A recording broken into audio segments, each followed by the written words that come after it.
I know they wouldn't. I know. Anytime, just let me know. Oh, yeah. Oh, okay, yeah. I think that's the Mossy Warrior, right? Don't he have that channel, Mossy Warrior? Yo, what's going on, Chief I Am? Chief I Am. Appreciate you being here. You know, we just taking a roll down the stream. I guess somebody got an issue, but you know, if I think Sean P got the Mossy Warrior thing, Global Fusion. Yeah, they know who I am. They feel free. Tell them to feel free, Global Fusion. Yep, that's it. Yeah. Mossy Warrior Clan. Yeah.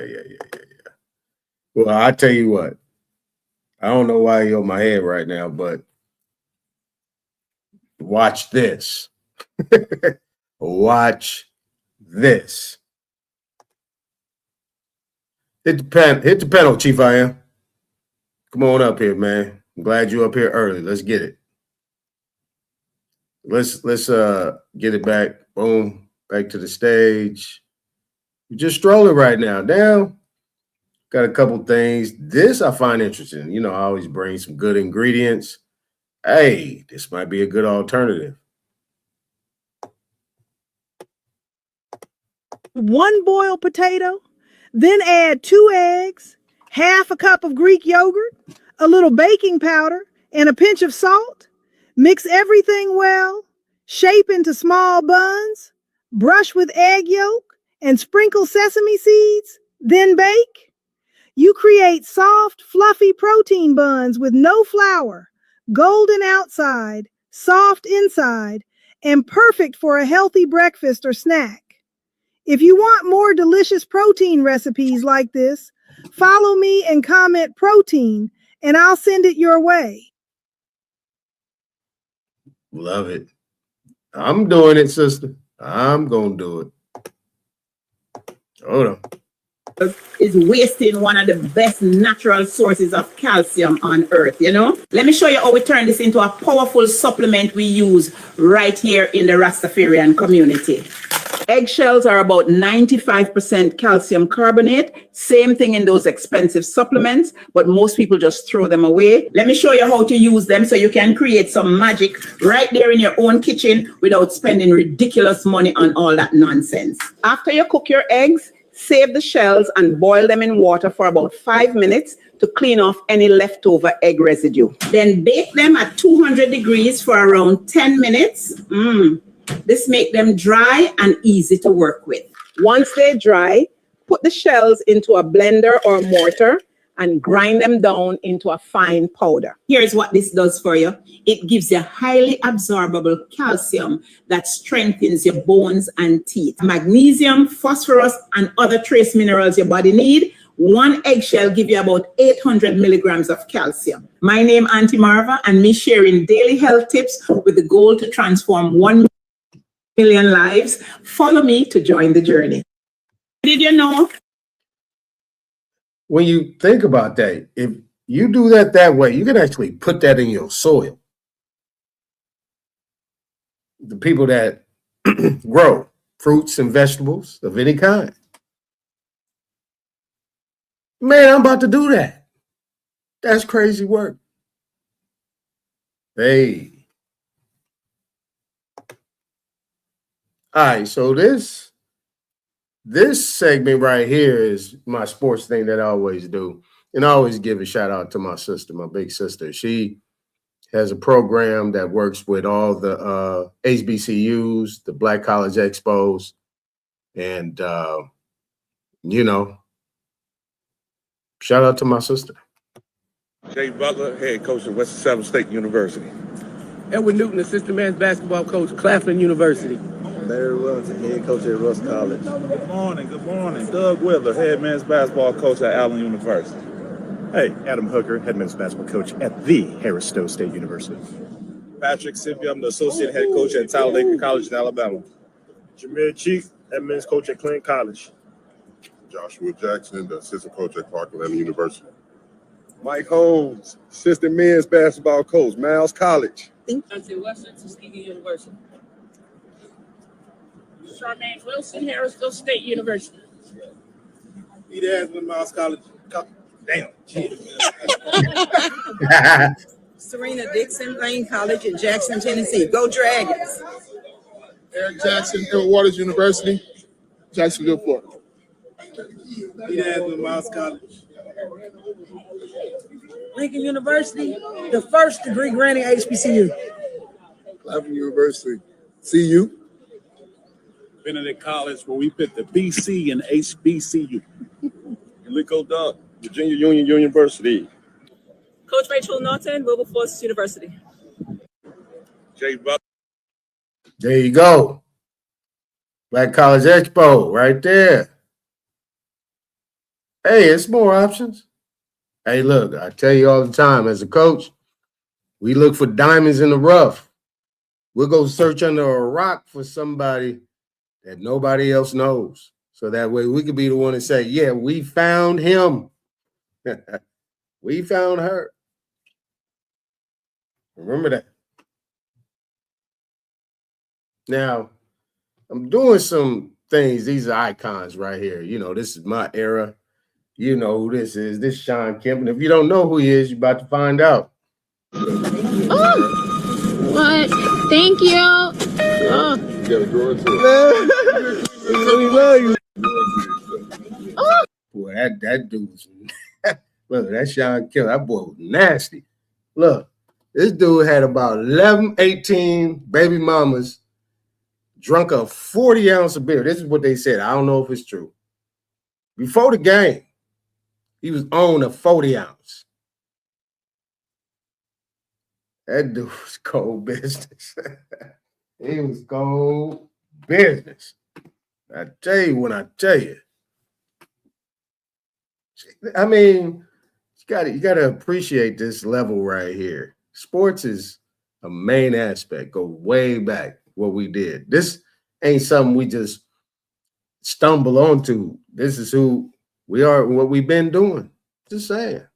Watch this. If Ken Griffey Sr. was a carpenter, would you be what you are right now? Yeah, because of his motivation. People don't know. My dad slept on a park bench in Sioux Falls, South Dakota, because they went and rent him an apartment. So I had to get on a bus with my mom at like 6 to 8 months old, ride to Sioux Falls, South Dakota on a Greyhound. So they would rent an apartment to my mom. I slept in the top drawer. The apartment wouldn't rent it to him? Yeah, but they would rent to a black woman with a baby, but they wouldn't rent to him as a black male. People think that because my dad played baseball that everything was given to us, silver spoon. Well, the first 4 or 5 years of my life living in Pennsylvania, having my dad work at an electric company, not knowing if he was going to make it to the big leagues. But he said, you know, I got a chance. I got to provide for my kid. And 2 years after that, 3 years after that, he's in the big leagues. Ken Griffey, he was on the IL with a broken toe. We were in Cincinnati. Actually, the Cubs came into town, and he was just available to come off the IL. I remember him taking batting practice in flip-flops that day in the cage. And they went and grabbed Griffey to pinch hit. And he literally put the phone, he was on the phone. He put the phone down, said, hold on. Came in, 3-run homer, and walked back. Nobody even high-fived him. We were all pissed. He hadn't played in like 15, 20 days. At batting practice, he's like, my swing knows the way, buddy. I've hit more home runs in batting practice than you have in your entire life. Watch this. If Ken Griffey Sr. That's my guy. The Michael Jordan of baseball right there. Michael Jordan. Yeah, I'm not putting anybody in Lawrence Taylor's class. So you put everybody down below that. That's with a lot of respect, a lot of good players now, but we're talking about Lawrence. Now, and I tell you, Lawrence Taylor was a monster. I mean, this dude was a monster.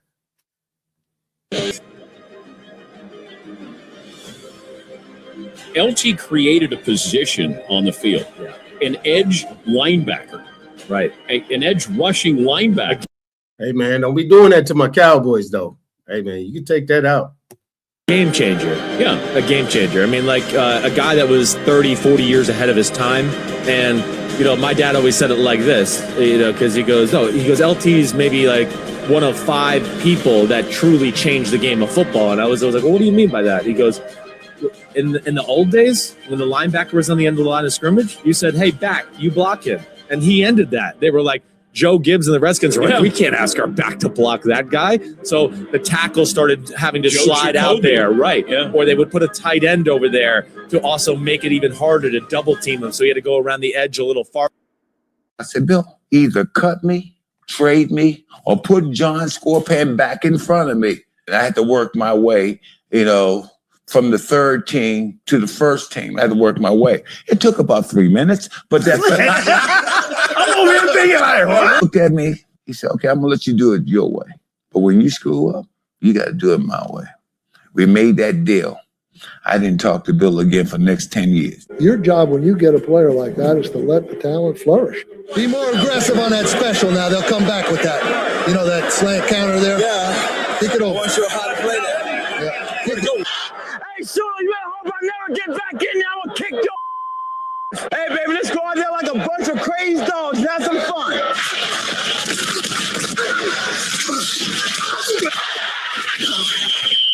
Son, I got to do better than this.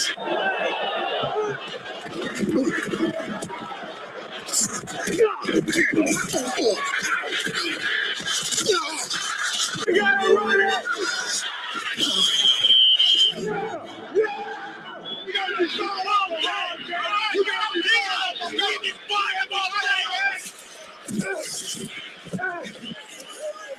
In Tampa, solidifying his legacy as one of the greatest Giants ever.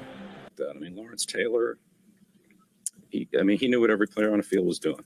Lawrence would go out there and come in after the series and say, Coach, they're not blocking it the way you said they were going to block it. Here's what they're doing. Instead of him taking me, this guy's got me. He's helping. I could see that guy looking for me. If I come inside, the center's going to come off. He's going to pick me up. Go look at the film and say, you know what? He's right. Like, you can never get that from the sideline, but he can. Having that both physically and mentally is really rare. Well, yeah, that's what makes him special. I mean, that's what makes Tom Brady Tom Brady. It makes Randy Moss Randy Moss. It made Lawrence Taylor Lawrence Taylor. Now, hold on. Let me go to. Now, I know y'all be like, sports is sports is sports. What's up, Sharice, what's going on? Monumento. What's happening? Look, you guys know how much time and effort and discipline that it takes to play on that level? Grown men. And then be at the top of that level? It's physical. I mean, it is absolutely exhausting. And it's mental, right? There's a book that I had to read, right, when I was playing baseball. It's called The Mental Game of Baseball. But really, it could apply to any sport or anything you do in life. They say that the game is 90% mental, 10% physical. 90%. Because it's something that you've been doing your whole entire life, right? Walk and chew bubblegum. Being able to be on a level where you can be mentally sound, that's something else. See what I'm saying? Just saying. Sean P., what's going on, man? Hold on. Be patient. We're going to go down our little stream road, you know what I'm saying? And I'll be with you in a second, my brother. I'll be with you in a second. I appreciate you coming up here, man. I kind of like some of the stuff that you be posting. Kind of decent. You know what I mean? It's kind of decent. Watch this. So I win the stolen base title. Ricky got hurt that year. He had like 30. It's the only time in the 80s. You can Google it. I get home, phone rings. Henderson here. He always talks in third person. Oh, yeah. So I said, what's up, Rick? He goes, man, you ought to be ashamed. 60 stolen bases? Ricky has 60 at the break. Click. Hung up. Who was the best talker down at first base? The best ever, made me laugh all times because he talked in the third person, was Ricky Henderson. Ricky would come down there and Ricky would be like, Ricky here. Ricky, this is in spring training where we're playing the A's a bunch, right? And Ricky's down there. And La Russa puts the hold sign on because he wanted McGuire and Canseco to get some swings in. And you can just see Ricky wants to steal a bat. Ricky's getting pissed, you know. And I'm egging him on. I'm just egging him on. I'm like, Ricky, you don't need to take that run, Ricky. And he about 2 or 3 pitches later, he goes, oh, hell, thrill. He goes, Ricky gone. And so I look at the dugout, right? And I go like this. I go, he's running, right? So sure enough, we pitch out, throw down to second base. Ricky slides in safe. He jumps up and he goes, "I told you, Ricky, go, Ricky, go." Watch this. All right, I'll take a quick break. You know what I'm saying? Hey, the link's in the chat. Hold on, let me pin it. Let me pin the link. Where am I at here? Let me pin the link. Going hunting today. Going hunting. But, you know, we just going hunting for information. Not for nobody in particular, just for information. Anybody want to come up here, you know what I'm saying? But if you don't, I'm just going to keep playing my thing and we're going to get to what we get to, right? We about problem solving. Problem solving. What is the issue, right? I'm just trying to figure out what the issue is, Sean P. Let me tell you something. It's too much information, right? The one thing is you got the right guy. I don't even know why you would even want to go for me anyway, under the circumstances. You know what I'm saying? I got the information, right? Simple information. You won't be able to, and you can bring the crew with you. I tag, not a coincidence, and Marcy, I tag you guys all the time. You know what I mean? Because I want you guys to see what I'm putting out. See, because I know you guys like to run the science. I just actually tagged the pseudo killers too. I want you guys to see for the fact that science and all this stuff that you're doing is nothing but ideology. It has nothing to do with facts and law, especially on this continent. And if you probably go to Africa, they ain't talking about that either. They talking about money. You understand? Money. Let me help you out. I know you've been checking it out. It's cool. Hopefully you're hitting the like. I actually, you know, go to your thing too, because I think at the end of the day, you're going to have to figure out how we can kind of meet in the middle. Because if you're not reading the writing on the wall. You dig?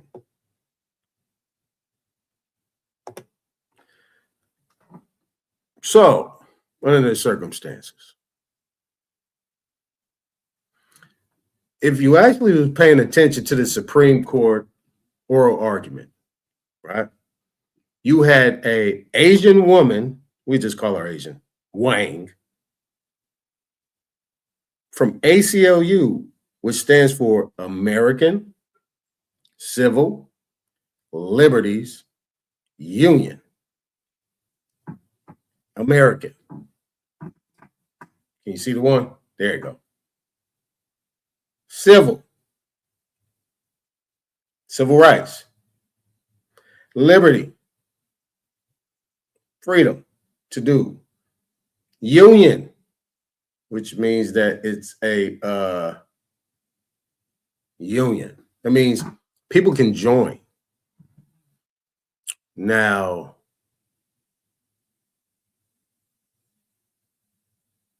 the whole time she was referencing a case that dealt with some guy with the last name of Kim. If you know that, if you're still there. Kim is a Korean.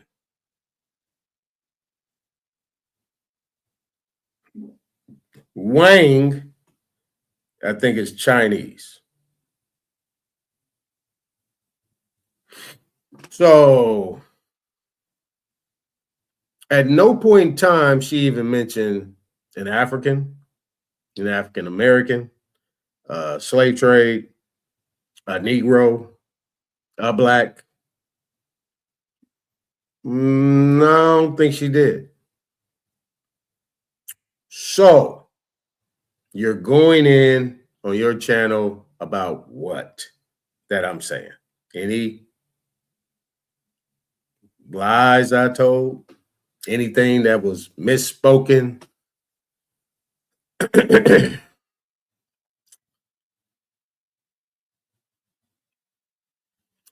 Okay, I guess not. All right, let's get back to it. Let's add stage. Let's get to this. Are you the manager? Yeah, I have permission. I'm here to ask you, are you paying F1 students illegal rates? No student. Now, this is to all you don't mess with Texas people. That you guys are exempt from any other atrocities that's supposed to be going on in so-called blue states like California. But wait a minute. No? Everybody has You have paperwork? Yes. Yeah, you pay them legal rates? Are you sure? Yes, sure. Do you own the store? I'm the manager, right? What visa are you on? I'm on a work visa. On a work visa. H-1B? I have a work visa. I don't want to reveal. I was told on good authority there may be some F1 employees here being paid under the table illegal rates. That's what I'm asking you. Is that true or false? Sir, this is a busy time. Is it true or is it false? Talk outside. Where are you from? I'm from India, Hyderabad. I'm from India, Hyderabad. I'm from Hyderabad. Is it Hyderabad? Yeah, in India. Okay, Hyderabad? In the same state, but in a different city. What visa are you on? F1 student? Yeah. What do you study? Computer science. I'm on green card. That's kind of crazy work, how they got the music in the background. That's crazy work. That's funny. Do I need to specify that? Yes, if you could. Oh, you don't want it? Why? That's my wish. I see. I imagine you're on not an F1 if you're working, right? That's okay. I'm a TN visa. I'm from India. Okay, so your green card. Would you prefer India or USA? US is good. Why not US? That's why I'm here. Is your wife here? Hey, at least y'all can hit the like button, repost it. I mean, you can call me whatever you want. Say he ain't shit, he lying, he over there. Just hit the thumb up, thumb down, repost it. Say whatever you want to say. I guarantee you, none of you will hit that panel. And trust me, I'm going to be very respectful. Sure will. No, yes, yeah, but yeah. Is she on? Is she also on a visa? No, she's not. She's in the same green card with me. Same green card. Yes. And do you have kids? Yes, yes, sir. Yes. And are they here? Yes, they are here. They're going to school. Okay, Everything so is they're born and right here. Everything. Oh, born and raised here. Yeah. Okay. What are you working? Engineer. Software. Software engineer. Did you get a college education in India? That's why I say, let these guys do their job. I mean, they think they run America. They think they the United States of America. They the ones that did this and did that. I mean, they doing their job. Let them do their job. India or the USA? India. Yeah, I work in IT. IT? Why are Indians so good at software engineering? That takes a lot of math, Right, Pam? physics. I came here on F1, but then I converted to H1. So you came on F1 and then graduated to H1? Yeah. Generally, it looks a little scammy almost. Sure, yeah. Now I know that's a great thing. I will do that. Is that your sticker? Yes. It is. Yes. Are you a student driver? No. Why do you have that sticker? My kid sometimes tries. I see. But if so many of these highly specialized H1B Indians first... Boy, do they know the game or what? He got a student driver sticker on there, but he's not a student driver. Well, I tell you, these cats, boy. Hey, man, like I said before, don't hate the player. It's the referee. Came to America to study at our colleges and then stayed here until they got an H-1B visa to work. And why exactly aren't American students educated in the same schools qualified to work the jobs we've been told we need these Indians for? Are Indians somehow vastly more overqualified than every other nationality on the planet, therefore receive 70% of America's H-1B visas? I met up with Mavash Siddiqui, a U.S. Foreign Service officer with 21 years of experience in national security and foreign policy, who worked as a visa officer at the U.S. consulate in India to understand what's going on here. I'm not representing the U.S. All right, listen closely. Now, in the beginning, right, the news always wanted to focus on, you know, people south of the border. But look, look.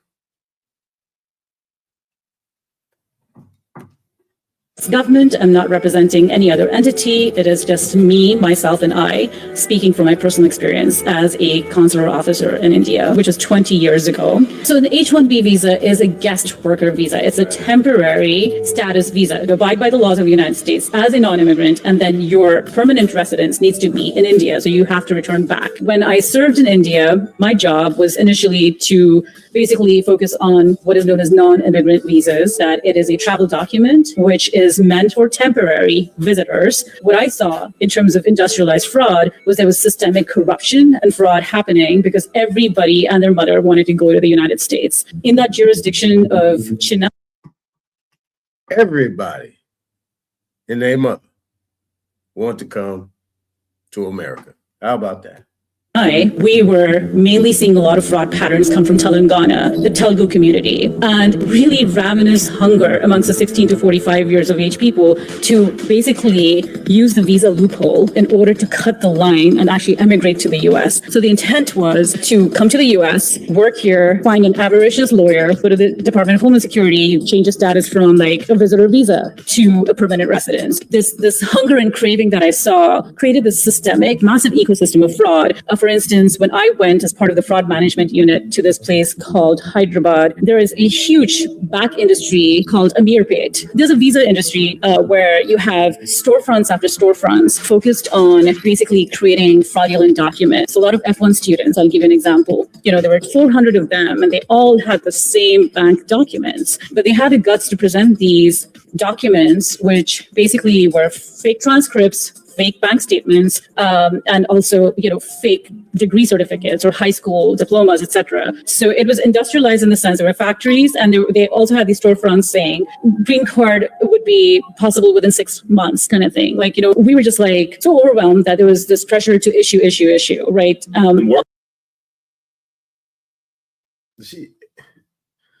She said industrialized. When you deal with industries or you deal with industrialism, that means you're creating manufactured warehouses on a large scale. It's like manufacturing cars, like you running them through an assembly line. You got all these things already manufactured and created. That's wow. Wow. Where's this pressure coming from? The U.S. Embassy in Delhi had obviously a political appointee ambassador. This was during the George W. Bush days. And then we had obviously the consul general, but there were politicians who were pressuring, whether from the, South India arena or from Delhi itself, saying, you need to issue visas in order to make a better, stronger bilateral relationship happen. Even if that individual is not qualified, at one point we had this ludicrous pressure to say, if that person is not a terrorist, go ahead and issue thing. And so we started the system in Chennai to revoke H-1B visas where we saw a lot of fraud happen. The United States spits out 150,000 people a year. Amongst 800,000 students, you have 100,000 who've gone through this rigorous computer science coursework, and then they're told they don't have an opportunity to work in our industry. But then you have these Indian H-1Bs come in with just a Microsoft certification. Some even had the guts to present us with graphic designing, which is very different from, taking C++ assembly language, SQL, third degree calculus. That's very different. So it's just interesting how we had a very hard time revoking these, because it's not like a simple revocation. It's a bit of a uphill battle for a public servant or a consular officer to revoke those, where the burden of proof falls on me. After a long, grueling day of interviewing 200 people, you have a stack of these H-1B revocations that you have to type up and send to the Department of Homeland Security and say, this is why we suspect fraud, which means, you're providing pictures and documents and a narrative and et cetera, et cetera. We don't have that luxury of time. So I saw the cracks and I warned people.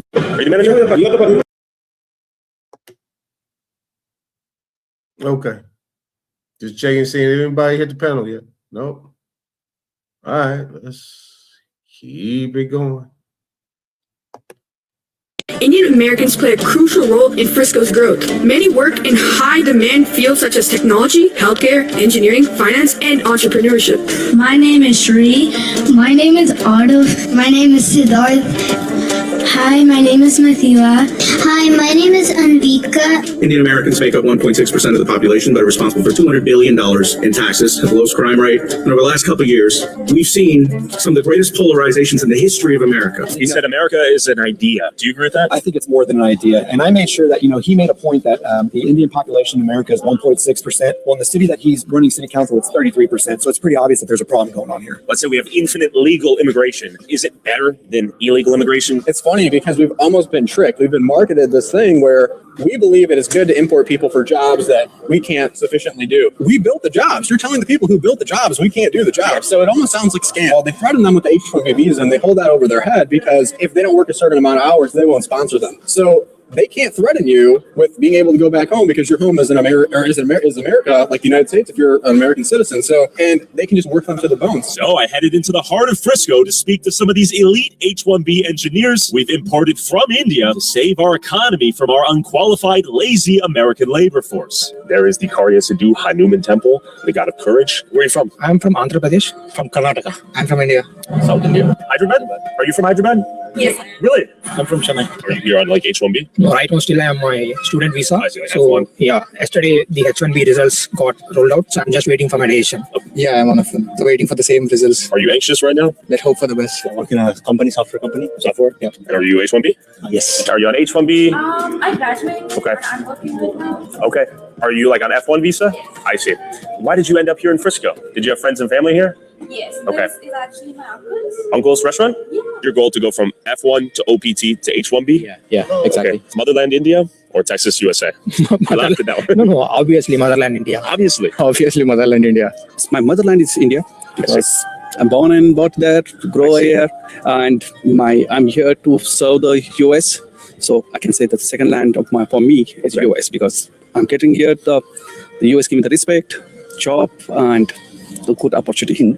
Obviously, I'm planning to go back to India. So Your daughter, is she a citizen of the US? yes, she is. Okay, so you're going to bring her back to India one day? Definitely is. Oh, that might be challenging for her. So if I get my H1B, I can stay here for more 5 years. What happens if you don't?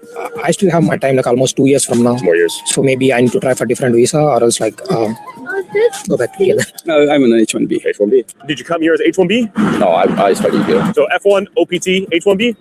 Okay, it seems like that's the common pipeline. Come here as international student, get green card? And that's what it is. Yeah, that's what I did. Have you seen the new wave of people from Telugu? A lot of them, yeah. A lot of them? Yeah, lately, yeah. How long you been in the States? Around 10 years. Hyderabad or Frisco, Texas more? Hyderabad, of course. Hyderabad, of course. And I have to ask, why are you here in Frisco? I had to. Feels like I'm still in my hometown. Really? Everybody from my hometown here is Wow. So you moved all the way from Hyderabad, thousands of miles away, to Hyderabad. to Hyderabad in Texas. The India Bazaar is right there. I want to see if we can find some F1 students in this 7-Eleven. And secondly, I want to see the moment I walk in there if I will be met with an Indian cashier. Hello, question for you. Are you on an F1? Are you an F1 student? No. Okay, are you H-1B? Yeah. You're H-1B? Yeah. Working here at 7-Eleven? Yeah. Okay, where are you from? India. Where in India? Angara. Yeah. Is that close to Hyderabad? Yeah, I'm going to Parliament. Okay. So do you work in IT? Yeah, I work in it. Yeah, I'm working with Walmart here as a software engineer. Yeah. I'm into IT. I work for a company. IT? Yeah, yes. I knew it. You had to work for IT? IT. Why do they dominate IT? Just dominate IT because they have a master's degree in computer science. They study back in India. Okay. They complete engineering. And that's how they just dominate. I'm a student. Student right now. And you work in IT? Yeah. Okay, so my question is, are you F1 visa holder? So as an F1 visa, how many hours can you work per week? 40 hours. And is it legal to work full-time on an F1 visa? Yes. Indian Americans play a crucial role in Take a look. Nothing.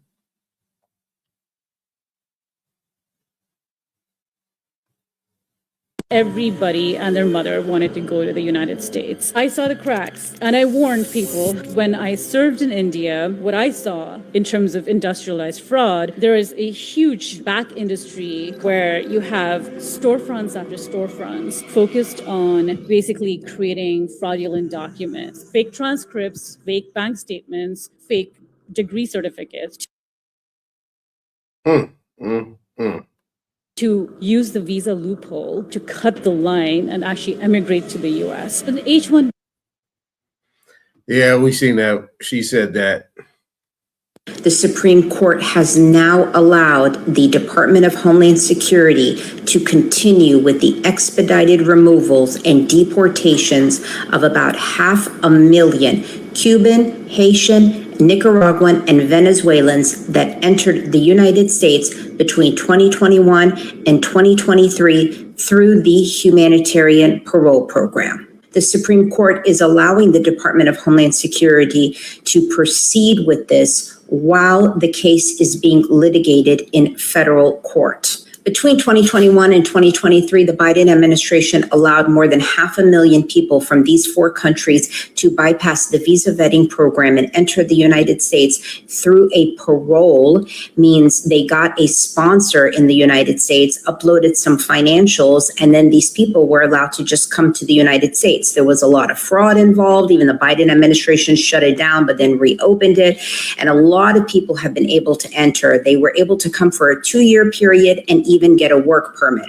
In January, Trump issued an executive order telling the Department of Homeland Security to terminate this program. DHS Secretary Noem went ahead and terminated it in March, and then the lawsuit was brought up in April from the recipients of the parole program, along with their sponsors, to fight the lawsuit, saying that they need to continue with their 2 years here in the United States and they just can't be uprooted like this. So the federal judge went ahead and agreed with them and said every case needs to be examined to determine whether or not they should be subject to expedited removal.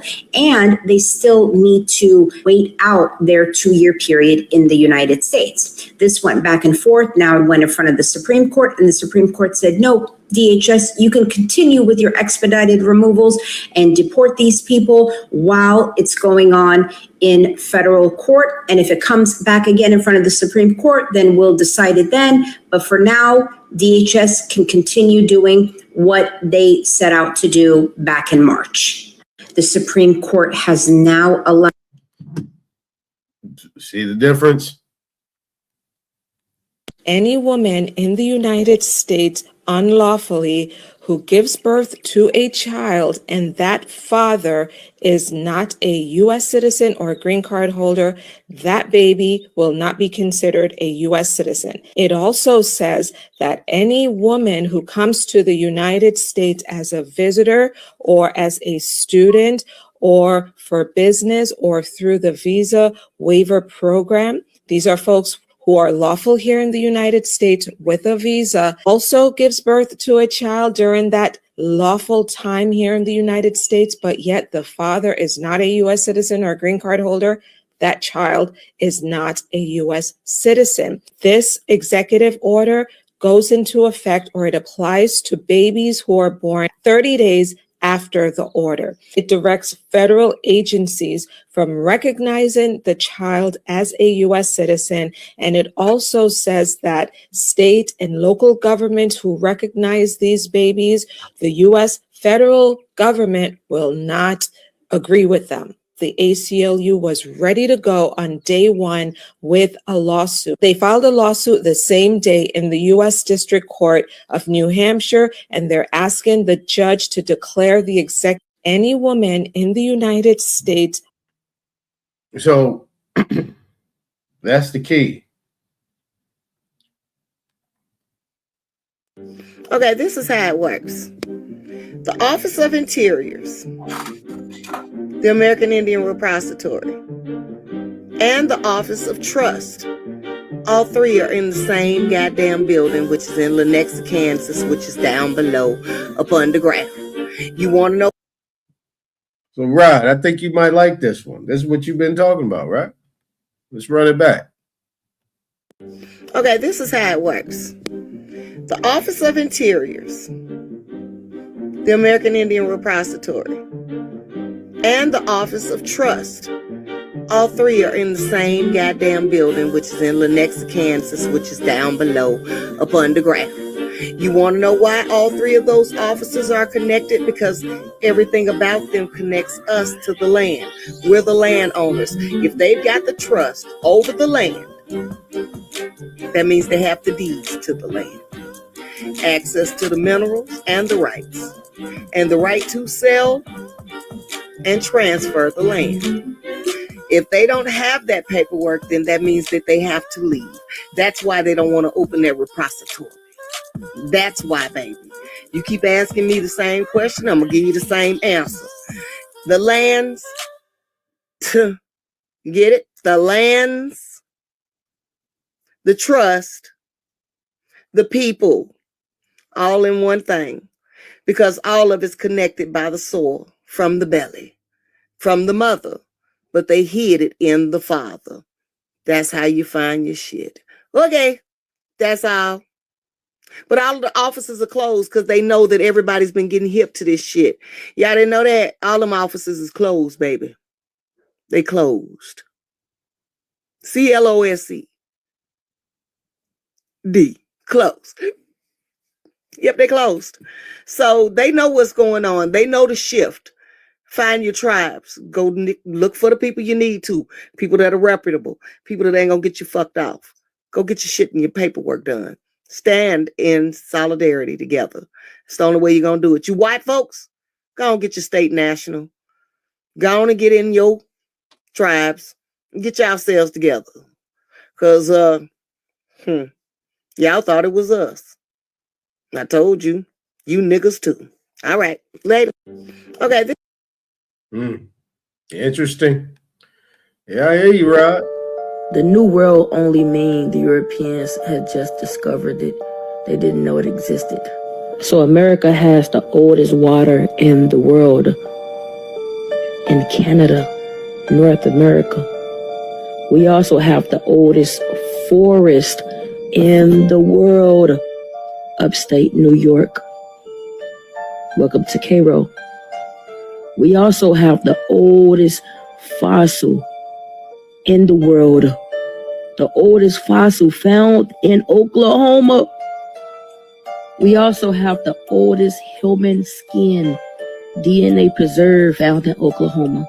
And the oldest mammal teeth found in Brazil. This is America. Welcome to Spirit Cave.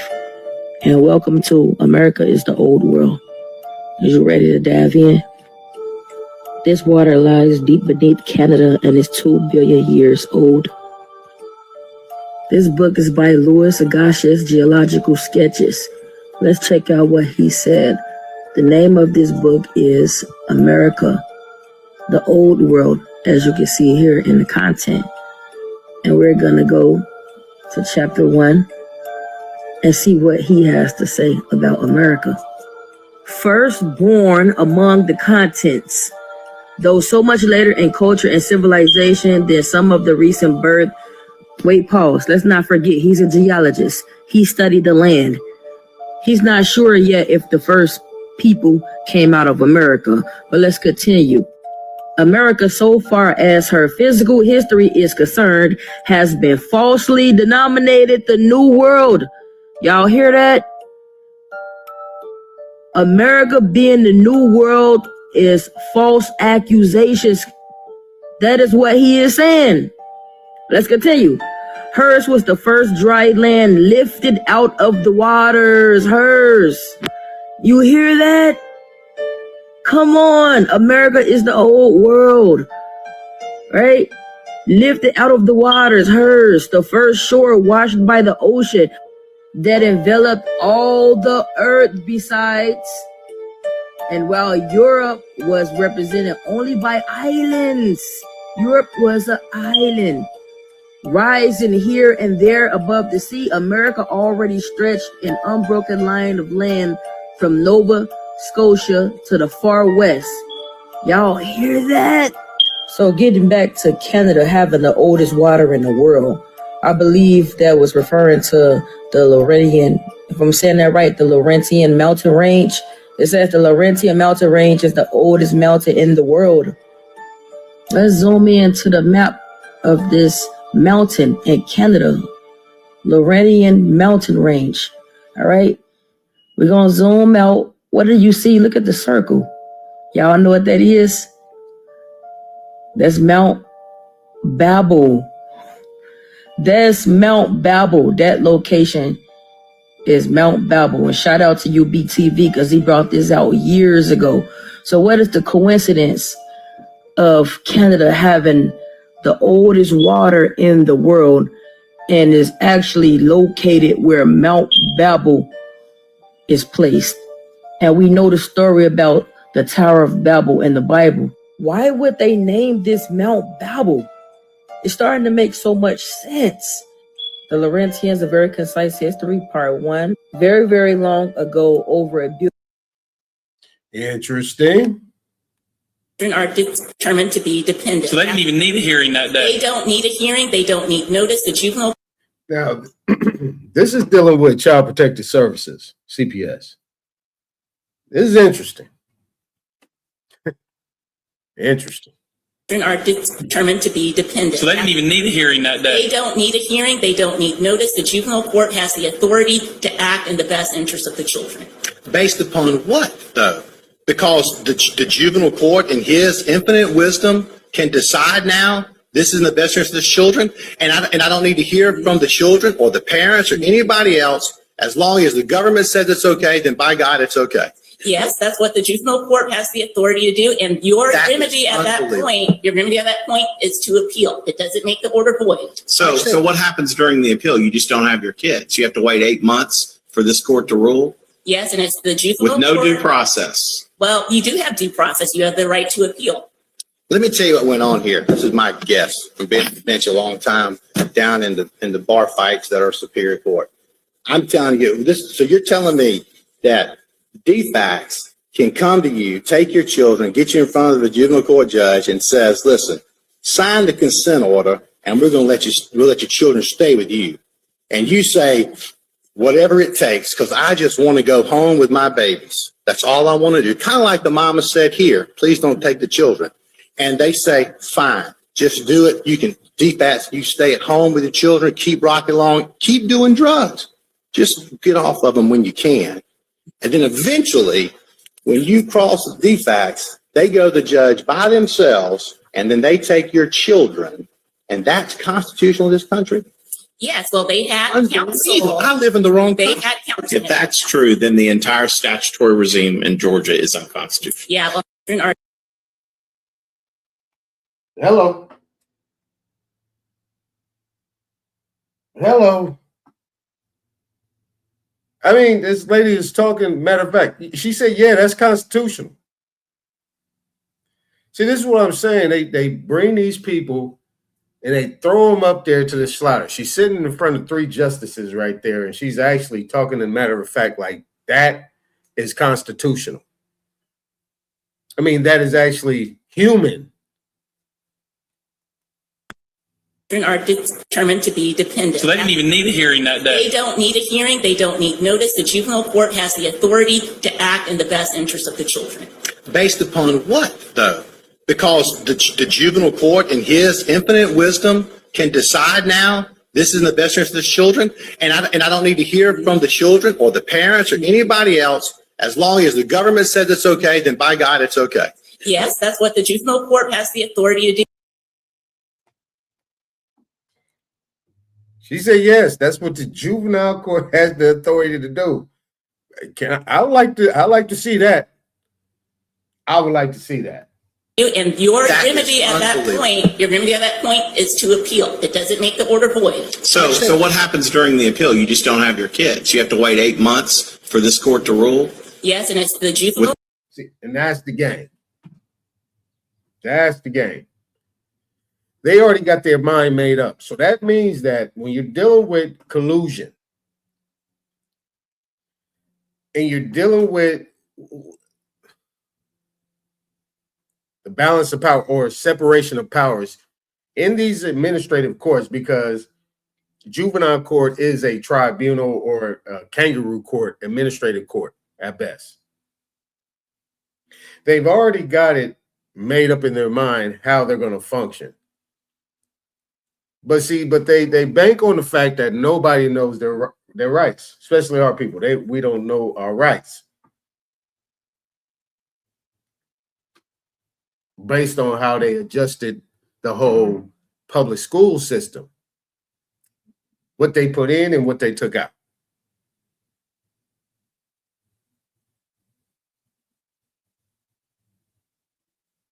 That's just like all these inferior courts. Anything that is under $35,000, depending on what the state is, that is limited jurisdiction.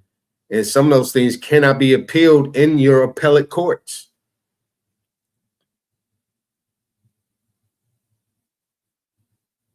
See, because they put a value on it. And there's something called parents patria.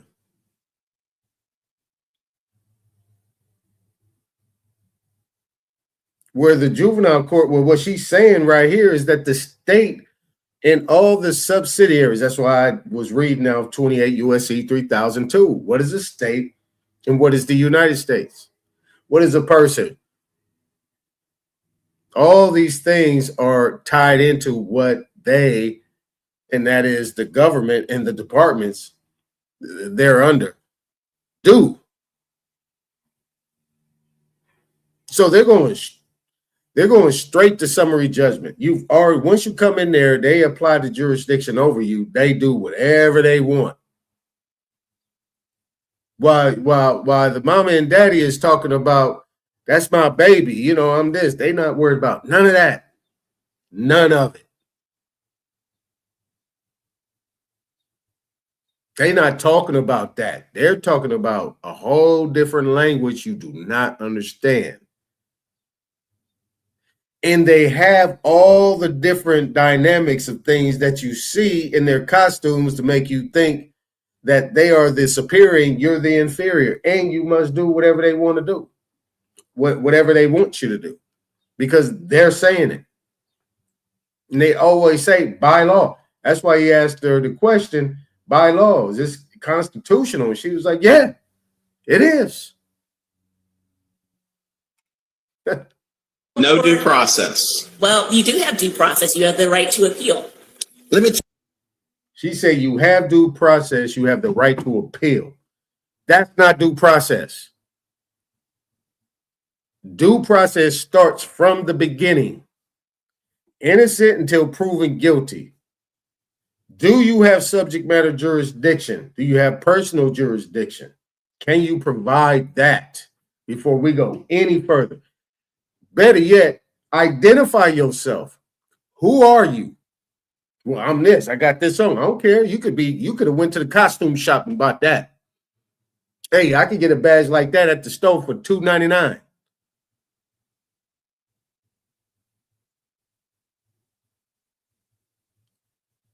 I'm telling you, y'all better wake up on this. And they weaponize these people. They got guns, tasers, spray, batons, sticks, stones, red, blue, and white lights. They got everything. And they got, man. Tell you what went on here. This is my guess.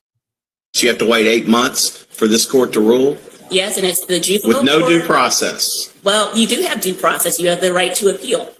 Let me tell you what went on here. This is my guess. I've been on the bench a long time, down in the bar fights that are Superior Court.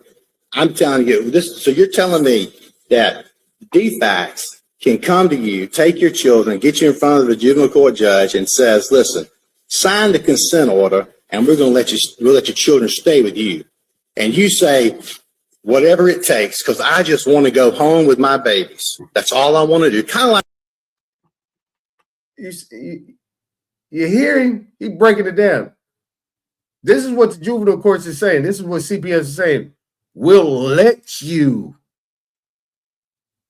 have your children back, and we'll let your children stay with you. Let.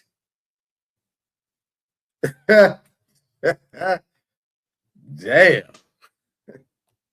if the mama said, "Here, please don't take the children," and they can come to you, take your children, get you in front of the juvenile court time down in the bar fights that are Superior Court. I'm telling you this. So you're telling me that DFACS can come to you, take your children, get you in front of the juvenile court judge, and says, "Listen, sign the consent order, and we'll let your children stay with you." and you say, whatever it takes, because I just want to go home with my babies. That's all I want to do. Kind of like the mama said here, please don't take the children. And they say, fine, just do it. You can DFAS, you stay at home with the children, keep rocking along, keep doing drugs. Just get off of them when you can. And then eventually, when you cross the DFACs, they go to the judge by themselves, and then they take your children. And that's constitutional in this country? Yes, well, they had counsel. I live in the wrong They country. had counsel. If that's true, then the entire statutory regime in Georgia is unconstitutional. Yeah, well, children are determined to be dependent. So they didn't even need a hearing that They day. don't, children are determined to be dependent. So they didn't even need a hearing that They day. don't need a hearing, they don't. Yeah, well, Our statutory regime in Georgia is unconstitutional. yeah, well, Listen to this lady. She said, yeah, well, what are you going to do about it? This is a black woman talking. Looky right here. This is a sister talking right here.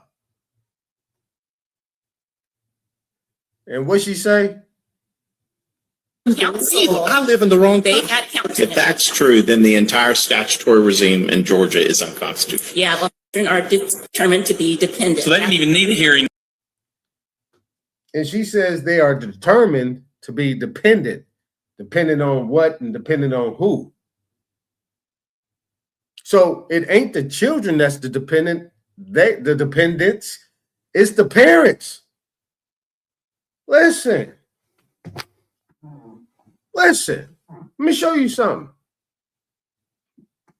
Let me show you something. This goes all the way back. I'm going to take that off real quick. This goes all the way back. This is why my presentation was perfect. I mean, not perfect, but just perfect. Just perfect. Where are we at here? Bam. All right. Let's get over here. Let's get over here. I'm about to show you what I showed here. We're going to go straight to this thing right here, and we're going to go into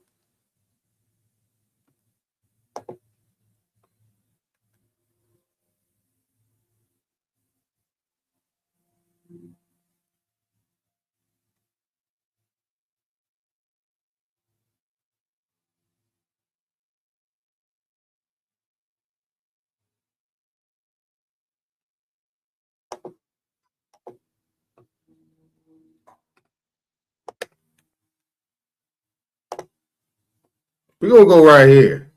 That's what I was showing you about these plenary doctrines, where they started creating all these lesser tribunal type courts, right? They're administrative and tribunal in nature. First and second. When I mean first and second articles, right? Where is it at?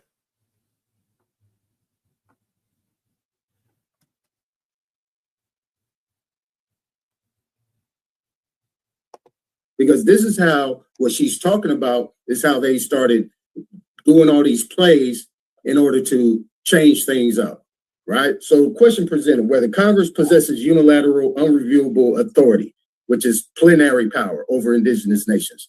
That's a no. Number one, the Constitution contains no textual grant of such power. Early federal law treated indigenous nations as foreign sovereigns. Treaty law presumes parity and consent. And later assertions of plenary power arose only after the United States abandoned enforcement of those legal commitments. And that's everything that Dulcie was just talking about. That's what happened. Plenary power is a judicial invention, not a constitutional doctrine. The Supreme Court admits the absence of textual authority. United States versus Kagama, 1886. In the late 19th century, the court explicitly acknowledges no constitutional clause supports absolute congressional power over tribes, or the indigenous people and the nations, then justifies it anyway in their interpretations. Instead of stopping there, the court invents power from dependency, reframes conquest as guardianship, declares the matter political to avoid review. Now, what did she just say? She said they're dependents.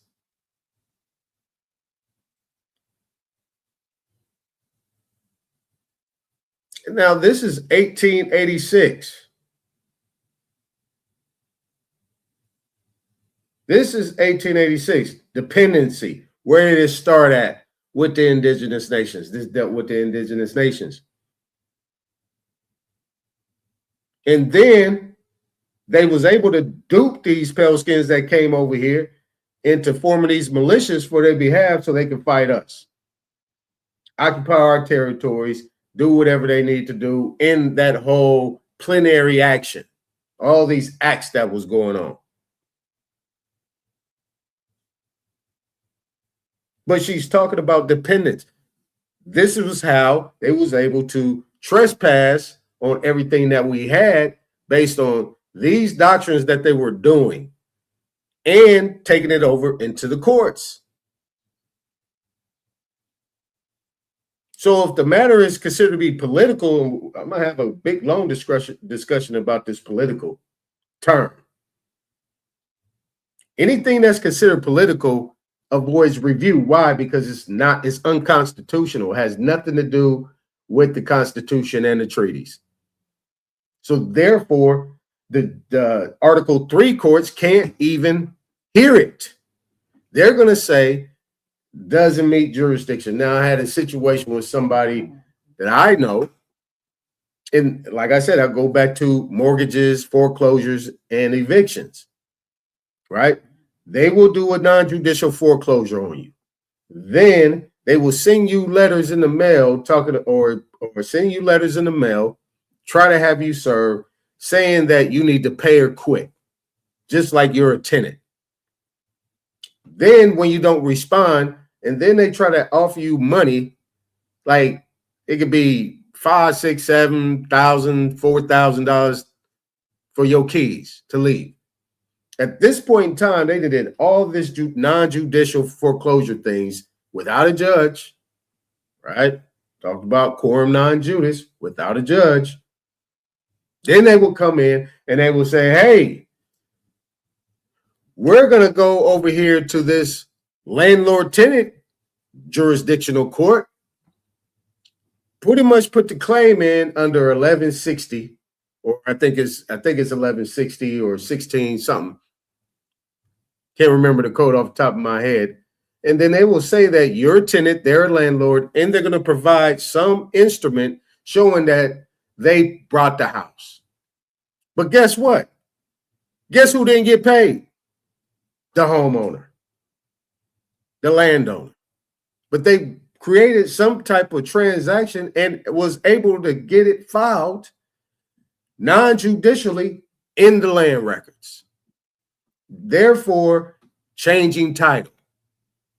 Now they have this little bogus ass company called something title, where they actually advertise that deed fraud, title fraud. Well, that is deed title fraud. Now I actually, in my what I do, I had somebody that I know get title insurance, get registered with that title company, where they supposed to, it's like identity theft. You sit there and you get the information, so on and so forth, blah, blah, blah, blah, blah. So they actually monitor if there's any change in the deed, right? So I said, okay, I told the individual, I said, all right, boom. Once they did that, contact them. They went against that. I said, wait a minute. Let them know that that's deed fraud. That's title fraud. They transfer title. There has been no sale. They can't even provide it. Well, we see that this is a foreclosure. No, it's not. We need you to investigate it. You know what? They didn't investigate it. You see what I'm saying? But what they're doing is they're using these lesser courts and they're keeping it under a certain amount. So that way it can't go to the higher courts, the actual Article 3 courts. Because the Article 3 courts will say, wait a minute, this was in this jurisdiction. We don't have, and this is what the courts, the appellate court said, we have no jurisdiction over these inferior courts, these lesser courts, these limited jurisdictions and unlawful detainer courts and things like that. We have no jurisdiction over them. So we can't hear it. So if that's the case, then what are these people doing? How are they operating? You heard that sister right there, matter-of-factly talking. Said, yeah, the juvenile court has doop-de-whoop and it's constitutional. But how is it constitutional? What does it fall under?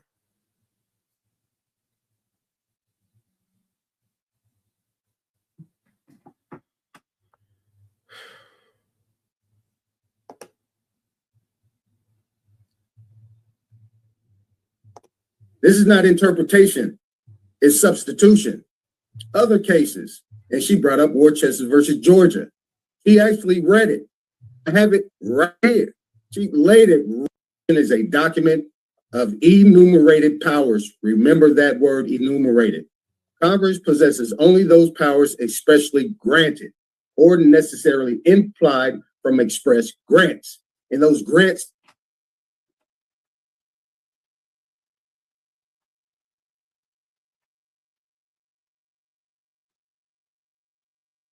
what happened?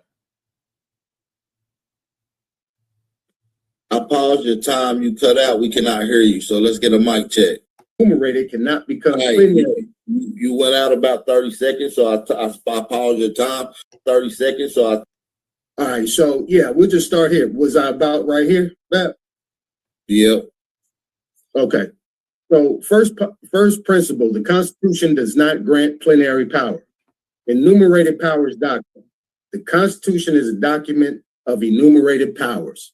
Congress, and remember enumerated, Congress possesses only those powers expressly granted or necessarily implied from express grants. This is no clause. There is no clause that grants Congress general police power, authority to unilaterally abrogate treaties, or power to extinguish pre-existing sovereigns. Now, this would general police power. This is what this lady is talking about, that they have police power.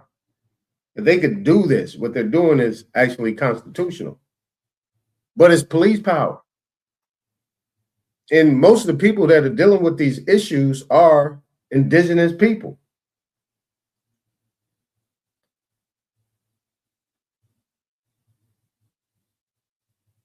You see? This matters because a power not enumerated cannot become plenary by judicial declaration. This is saying that all this stuff is being done through the courts. And I'm getting ahead of myself on this. The dependency cannot generate jurisdiction. The logic of plenary power rests on this claim. Because indigenous nations are dependent, Congress may govern them absolutely, but dependency is not a constitutional source of power, cannot override treaty obligations, cannot extinguish sovereignty without consent. Otherwise, any weaker nation becomes subject to domination. Treaties become meaningless. The Constitution collapses into expediency or convenience. Now, okay. All right, Coach, what does that mean? Wait a minute. You know, I'm a United States citizen. What does that mean? Well, if you are subject to the jurisdiction thereof, then obviously you still, under the Constitution, have equal protection under the law. You have equal protection under the law. If you're not a United States citizen, if you are American Indian, indigenous, and you have that background, that you know who you are, they have no jurisdiction over you. So if they're applying jurisdiction over you, that means they are taking it up under the auspices or the assumption that you are subject to that jurisdiction, unless you express that you're not.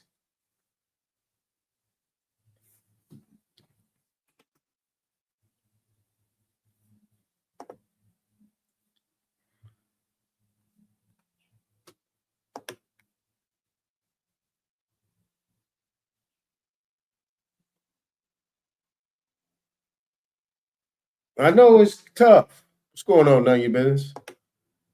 What's happening with it? What's happening? What's going on with you, brother? Firekeeper. What's going on, brother? All right.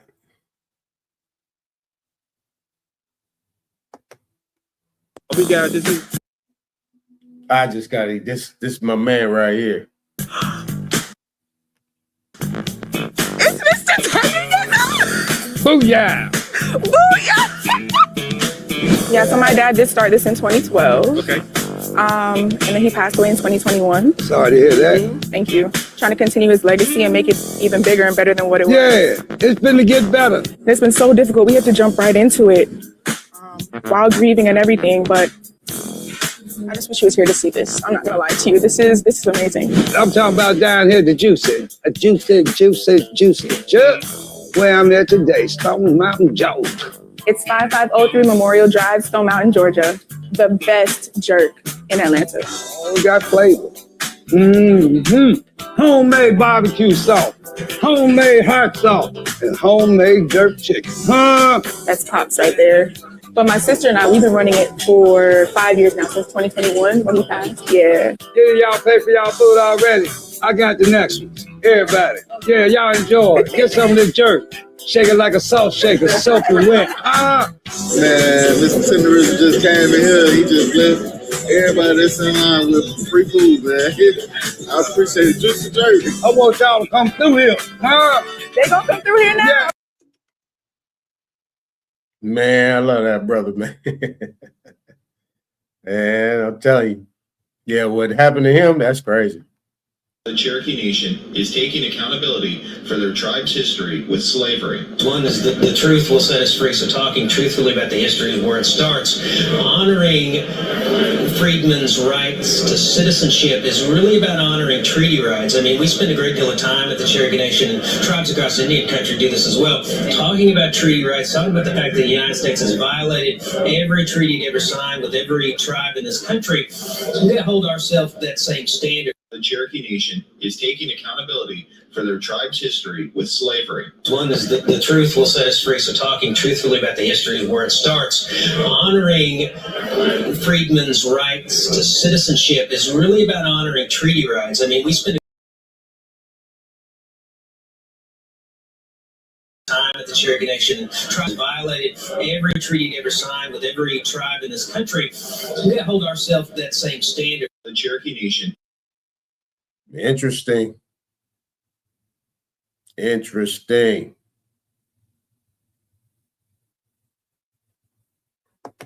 Interesting.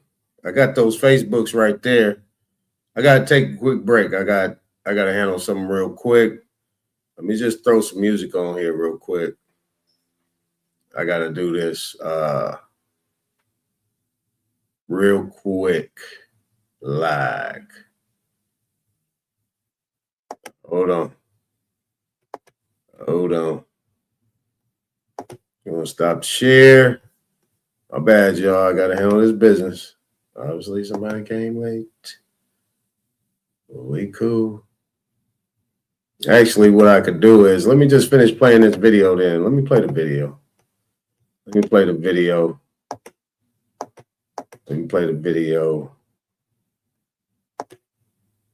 Damn.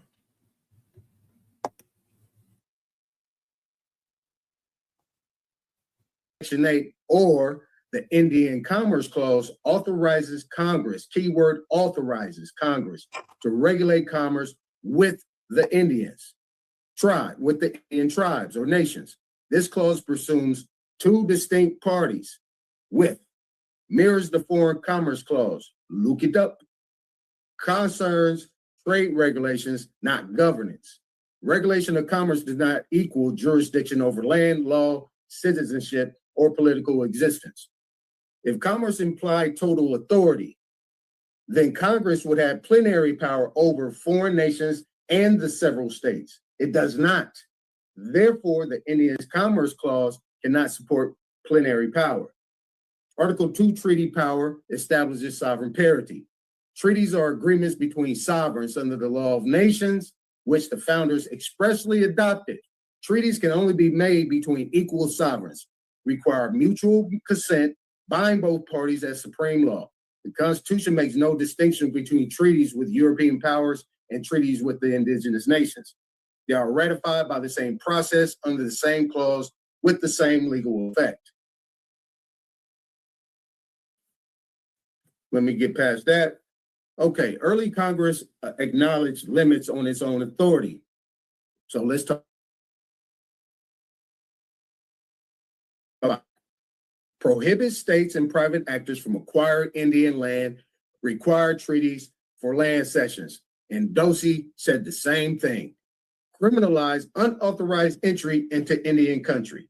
She spelled it out and showed it. Crucially, Congress restrains itself. This is what she left out.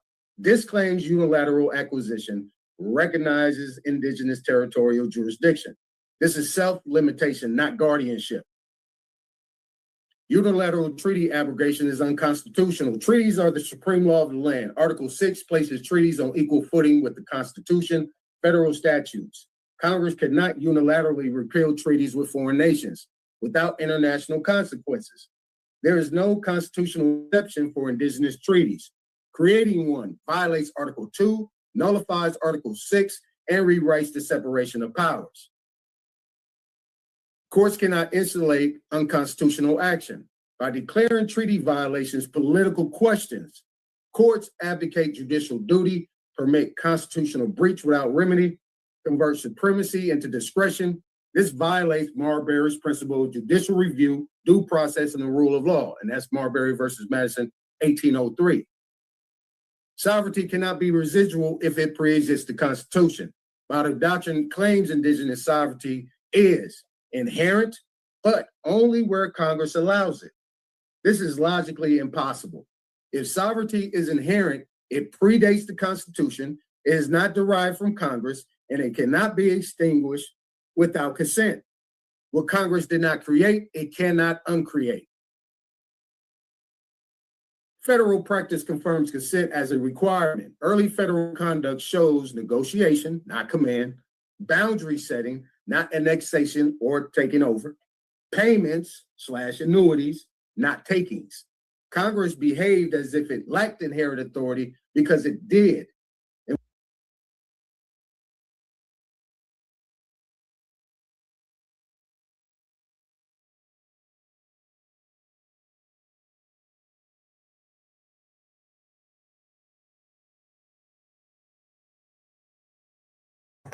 I'm gonna pull those up. None of your business. Hold on. You see, the new DOJ is allegedly from the Cherokee Nation and a MMA fighter. Yeah, no, he's not. He's not with DOJ. He's he took over DHS. He took over Department my bad. He took over the Department of Homeland Security, DHS, Department of Homeland Security, from the lady that was the governor of South Dakota. Yeah, he took over that. Yeah, that was crazy. Yeah, I played that up here on another stream I did up here. I showed actually when Trump looked at him, he looked at him like he was crazy. He was like, oh, you're Cherokee, huh? Okay. He said, oh, that'll do. That'll do. Yeah, man. You should have seen the look on his face. Well, he was shook. I'm going to start with this one.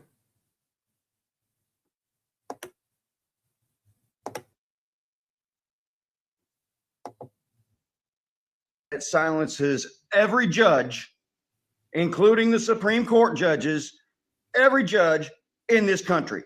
There's one. And it was decided in 1803, and it still stands today in full effect and force because it's constitutional. It has no statute or end.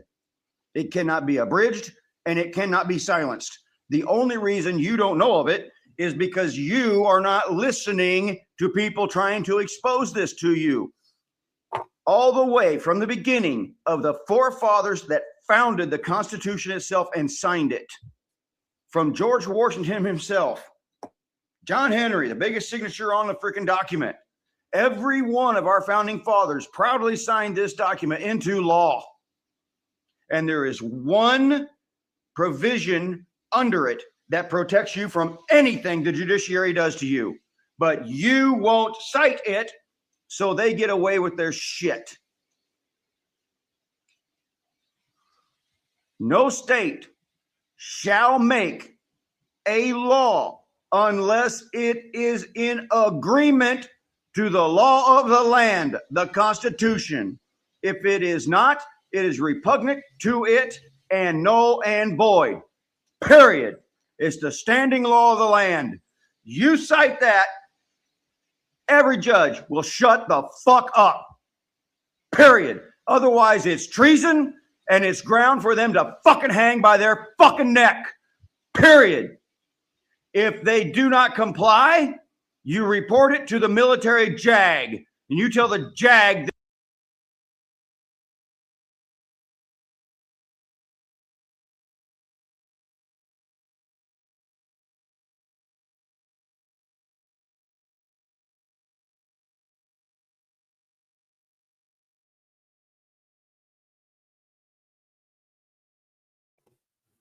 Oh, wow. We got the message. None of your business. Guys be up here. And look, I guess it can apply to them.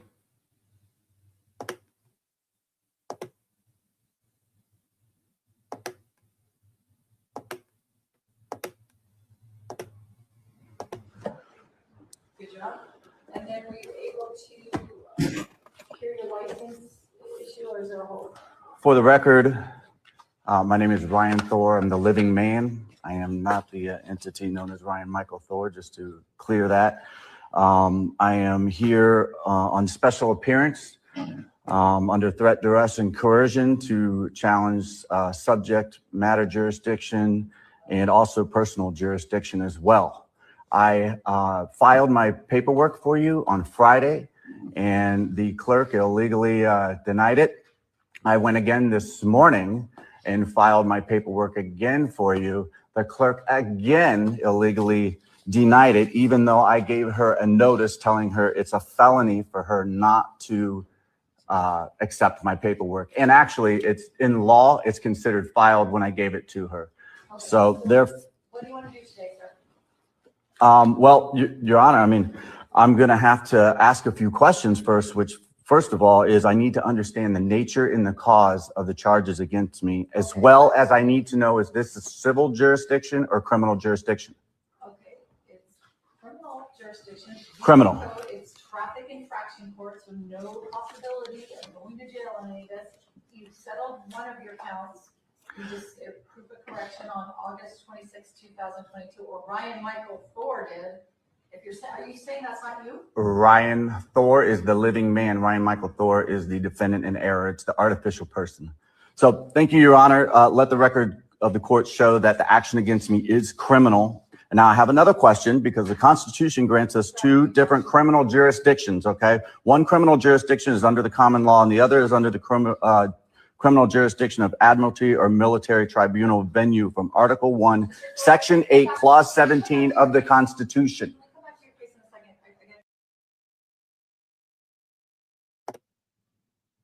Well said.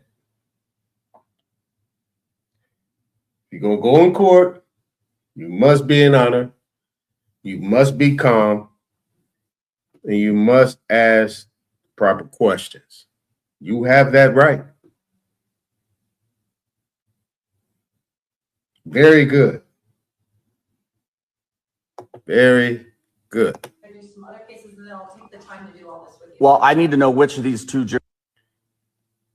Now, you see she got a little, use the word hyphy, like none of your business said.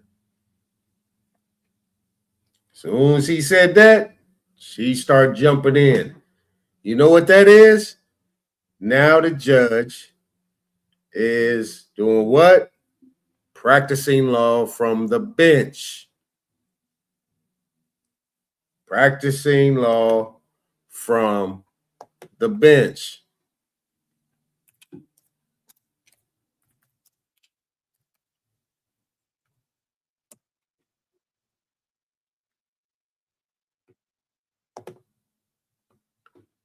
All right.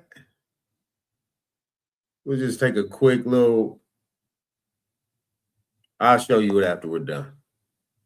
Jurisdictions that you intend to try me. Jurisdictions, okay? One criminal jurisdiction is under the common law and the other is under the criminal jurisdiction of admiralty or military tribunal venue from Article 1, Section 8, Clause 17 of the Damn, she jumped out there. See, all he had to do was say, excuse me, let her get it out and say, excuse me, are you practicing law from the bench? I don't understand the hostility. Why are you cutting me off from finishing what I have to say? Why are you stopping me from putting this on the record? Constitution. Can we come back to your case in a second? I gotta do some other cases and then I'll take the time to do all this with you. Well, I need to know which of these two jurisdictions that you intend to try me. It's very important because they're done different ways. The rules of civil procedure are very different in a criminal jurisdiction, obviously for common law and a military. No one's asking you, no.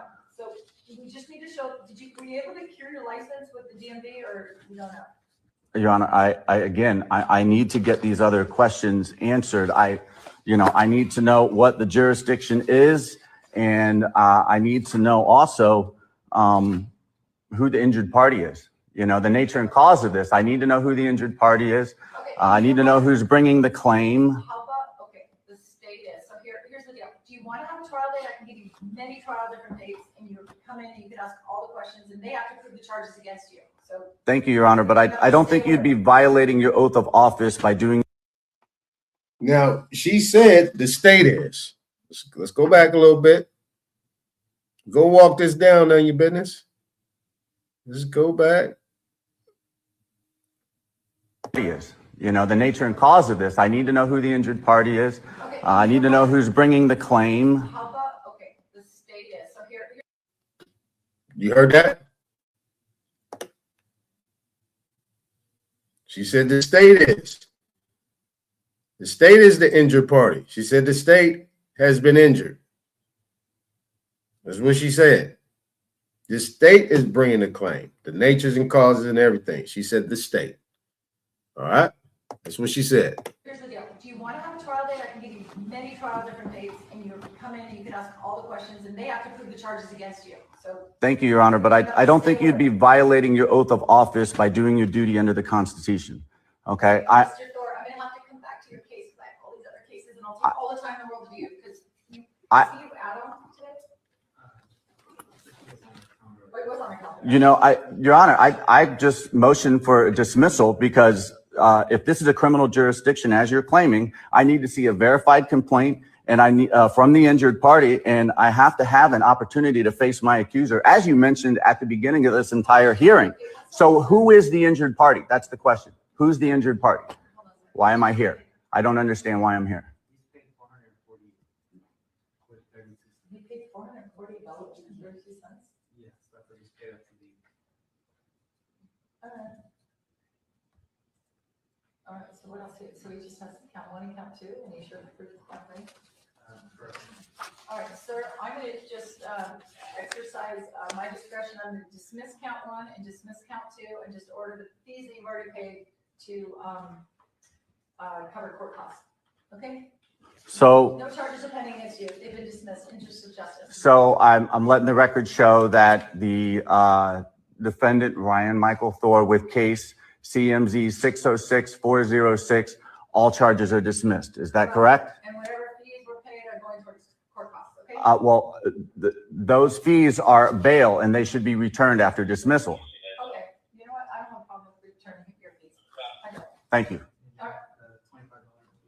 Wait. All right, have a good day, Mr. Thor. Thank you, ma'am. I appreciate your time. You're very welcome. Next.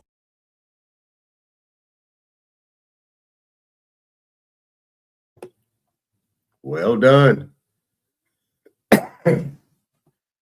Yeah, I like my meat. Well done.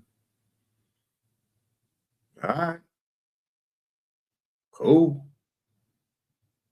Cool. Now,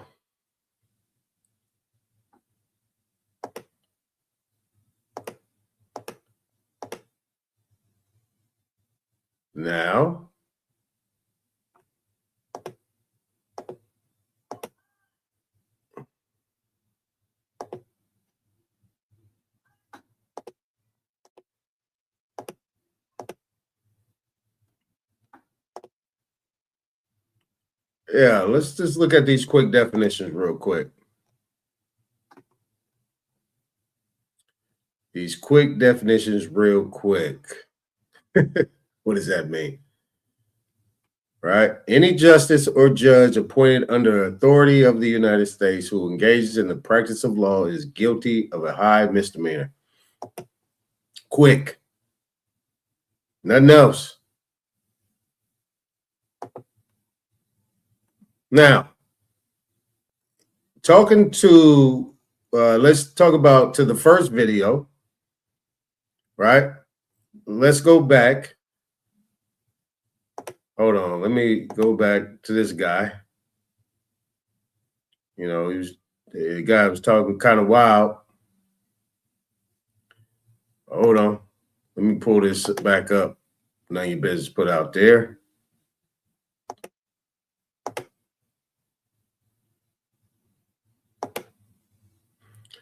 All right, so let's pull this back up. One case in Oh, shoot. Hold on.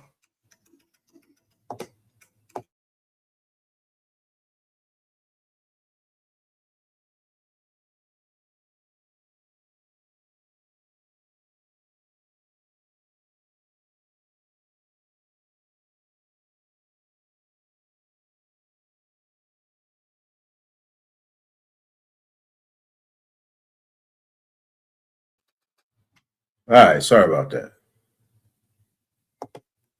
constitutional law that silences every judge, including the Supreme Court judges, every judge in this country. There's one. And it was decided in 1803, and it still stands today in full effect and force because it's constitutional. It has no statute or end. It cannot be abridged, and it cannot be silenced. The only reason you don't know of it is because you are not listening to people trying to expose this to you. All the way from the beginning of the forefathers that founded the Constitution itself and signed it, from George Washington himself, John Henry, the biggest signature on the freaking document. Every one of our founding fathers proudly signed this document into law. And there is one provision under it that protects you from anything the judiciary does to you. But you won't cite it, so they get away with their shit. Watch your language, young man. No state shall. I can't be responsible, YouTube, for this guy's foul language. Doesn't know how to express himself. He's very emotional. Just let him get it out. First Amendment, I think, is still has some validity. I'll make a law unless it is in agreement to the law of the land, the Constitution. If it is not, it is repugnant to it and null and void. We're going to stop right there because he gets a little bit amplified. So let's go over here. So writ of prohibition. Okay. So writ of prohibition. This writ states a writ of prohibition is a judicial order that may be used at a higher court's discretion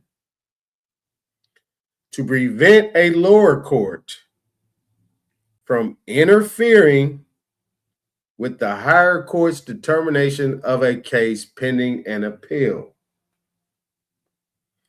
Writs of prohibition are sometimes issued to prohibit a lower court from issuing orders over matters over which has no jurisdiction. Jurisdiction can be defined as power of a court to adjudicate cases and issue orders, or territory within which a court or government agency may properly exercise its powers. Jurisdiction overview. One of the most fundamental questions of law is whether a given court has jurisdiction to preside over a given case. A jurisdictional question may be broken down into three components. Personal jurisdiction, aka whether the court may even hear the case involving the particular defendants. In personam jurisdiction, in rem jurisdiction, quasi in rem jurisdiction, whether there is jurisdiction over the subject matter, whether there is jurisdiction to render the particular judgment sought. The term jurisdiction can be best understood by being compared to power. Any court possesses jurisdiction over matters only to the extent granted to it by the Constitution and/or legislation of sovereignty on behalf of which it functions. Example, a state court in Mississippi may need statutory permission by the Mississippi legislature to hear certain types of cases. Question of whether a given court has the power to determine a jurisdictional question is itself a jurisdictional question. Such a legal question is referred to as jurisdiction to determine jurisdiction. So let's put power in jurisdiction. So referred to as power to determine power.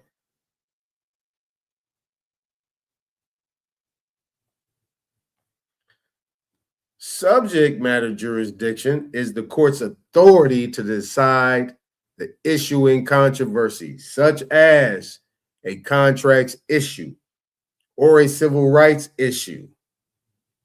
State courts have general jurisdiction, meaning that they can hear any controversy except those prohibited by state law. Some states, for example, deny subject matter jurisdiction for a case that does not involve state citizens and did not take place in the state.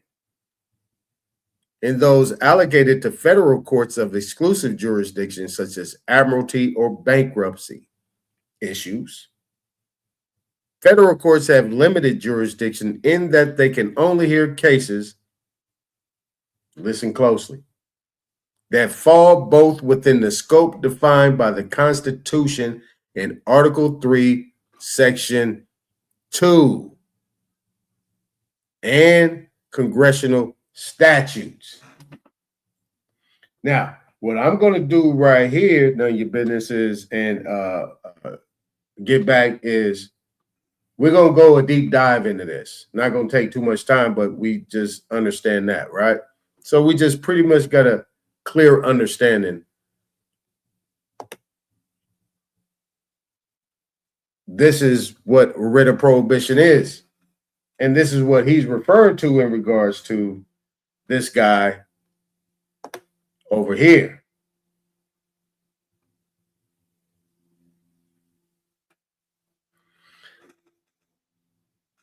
So let's continue.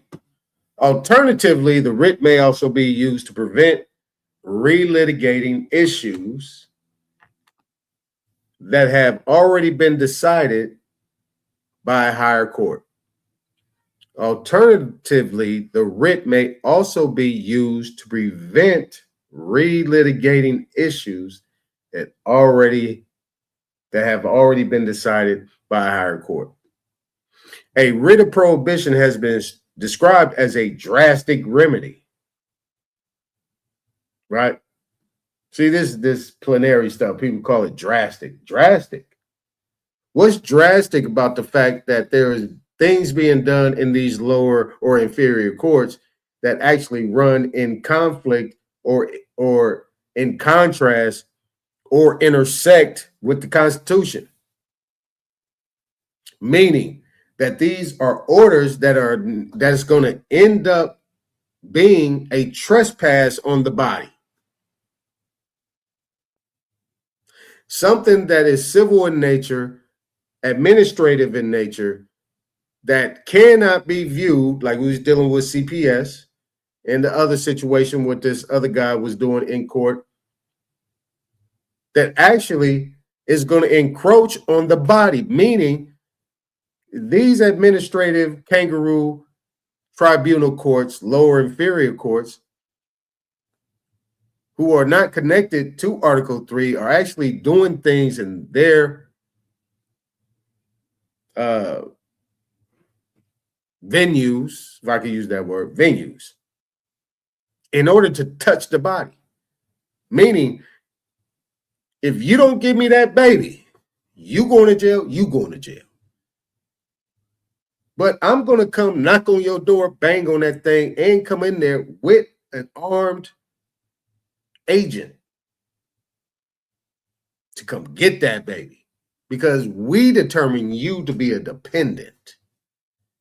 And we have subject matter jurisdiction, personal jurisdiction over you. Right? So we go back here.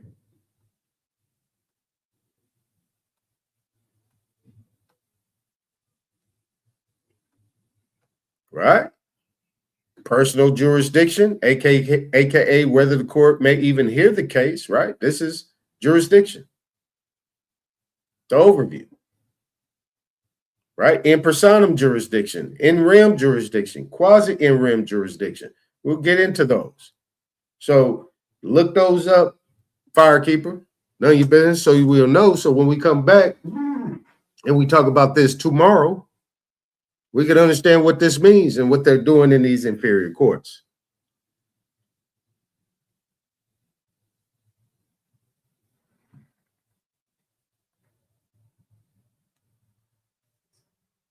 Right? So, a writ of prohibition has been described as a drastic remedy and the legal equivalent of the equitable remedy of injunction. A writ of prohibition has been described as a drastic remedy and the legal equivalent of the equitable remedy of injunction. An injunction is a court order that directs a person to do something or to stop doing something. It is an equitable remedy issued in situations where monetary compensation would be inadequate, typically to prevent irreparable harm. Courts have discretion to grant or deny this remedy and must consider the facts and balance the relative harms to the parties involved. So an injunction is equal to a temporary restraining order.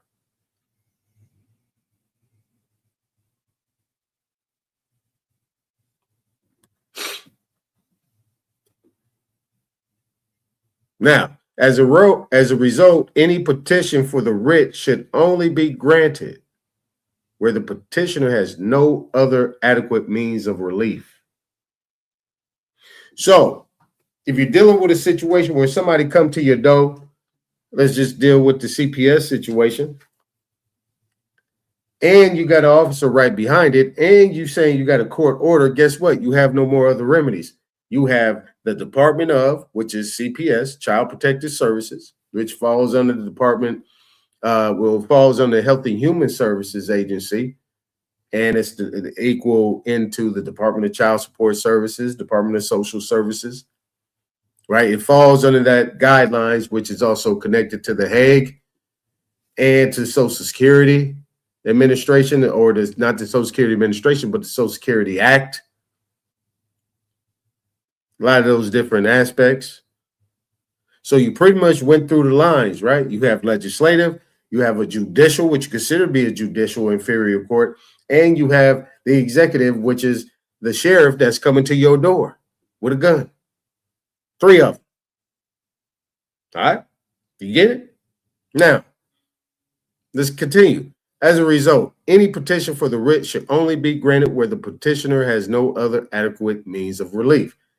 New York courts have further explained that even where the requirements for a writ of prohibition are met, the remedy is not mandatory.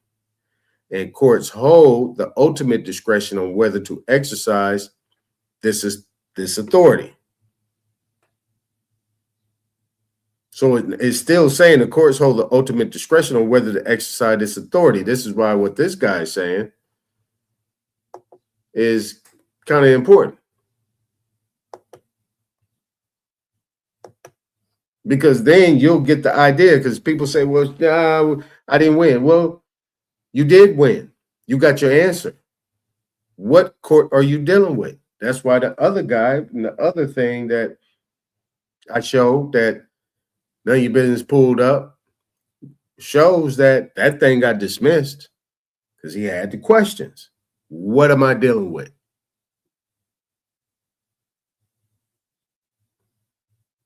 The remedy is not mandatory, and courts hold the ultimate discretion on whether to exercise this authority. In making this decision, courts consider a variety of factors. For example, the gravity of the harm caused by excess power. They're using excess. That means ultra vires, like powers beyond your scope. Abuse of power as well. See, this is where this language, ultimate discretion, comes into play. Right? Ultimate discretion comes into play. And I can show you case law and things where discretion is to protect. If there is discretion to be used, it is to protect people's constitutional rights, not to violate them. Right? So you have the availability or the lack of an adequate remedy on appeal. And the remedial effectiveness of prohibition if such an adequate remedy does not exist. One example of an appropriately granted writ of prohibition is the New York Court of Appeals case, Soares versus Herrick, in which the judge of a county court, in excess of his discretion, disqualified the district attorney from prosecuting a criminal case. The appellate division granted a writ of prohibition to null the county court judge's order, with the Court of Appeals upheld on the grounds that the county court could not demonstrate any actual prejudice that would arise from keeping the district attorney on the case. So let's take out district attorney and let's plug your name in there. Discretion and actual prejudice.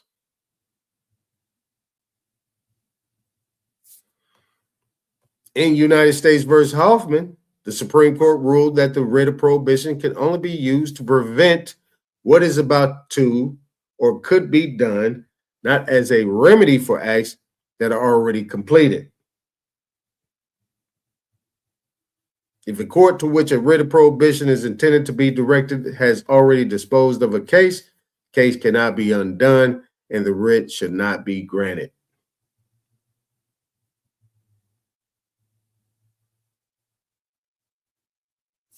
In essence, the difference between the writ of mandamus is a Latin word for mandate, and the writ of prohibition is that the former, which is the writ of mandamus, is an affirmative act, whereas the latter is only intended to suspend an action. All right? So let's look up what a writ of mandamus is. A writ of mandamus is an order from a court to an inferior government official, ordering the government official to properly fulfill their official duties or correct an abuse of discretion. According to U.S. Department of Justice, mandamus is an extraordinary remedy which should only be used in exceptional circumstances of peculiar emergency or public importance. So that is your difference. But what you saw that is uniform is discretion, abuse of discretion in writ of mandamus, and in the writ of prohibition, right? In the writ of prohibition, where it go? In excess of his discretion. See, in writ of prohibition, it said excess.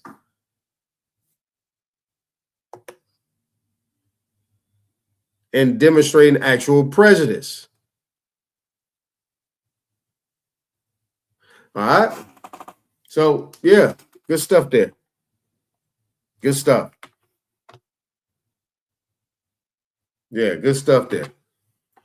But these are some of the things that, I kind of work off of, coming in as a real party in interest, you know who you are.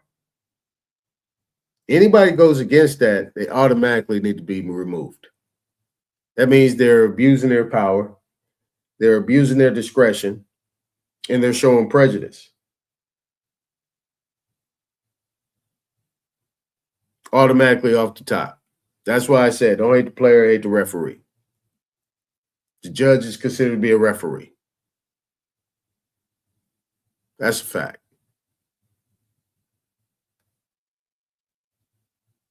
Now, got a couple more things I want to show.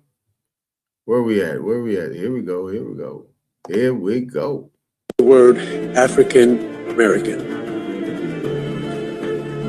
When you say the word African American related to the indigenous people of this land, a person from the continent of Africa who is Chinese, who is Caucasian, or who is African, when they arrive in the United States and become a citizen, and claim themselves to be African American. And some can even say they're more African American than most.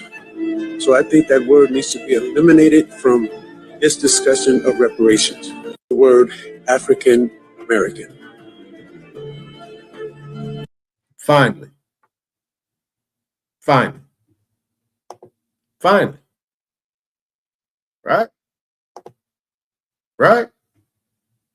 That's what I'm talking about, right? Finally.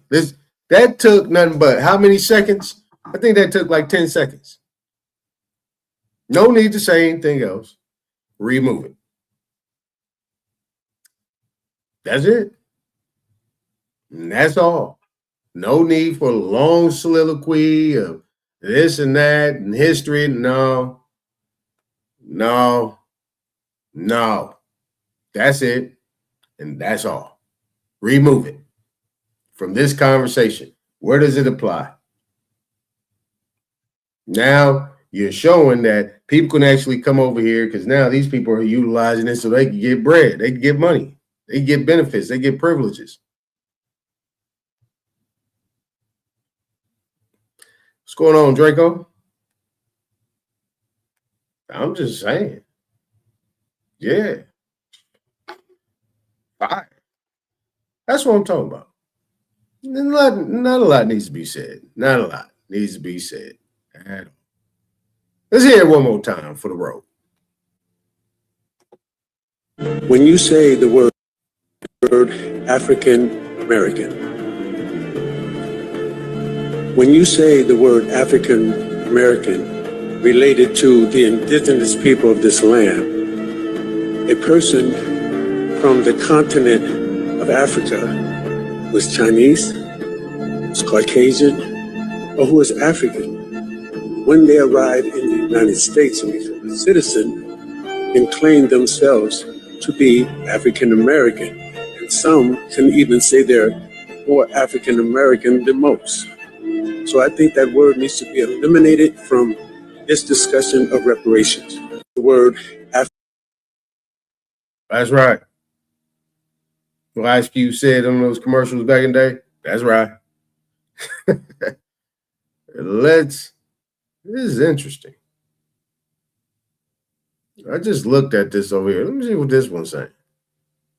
I'm African and I'm American. Who said so?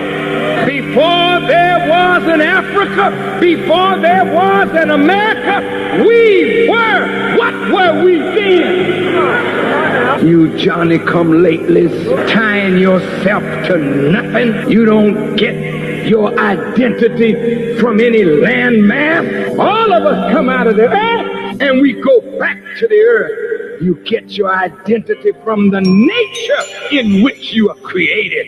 You can't define me by no little piece of territory. I am a Jamaican. I am Barbadian. I'm from Trinidad. I'm from Ghana. I'm from Guinea. I am a Nigerian. You're a damn fool. That's what you are.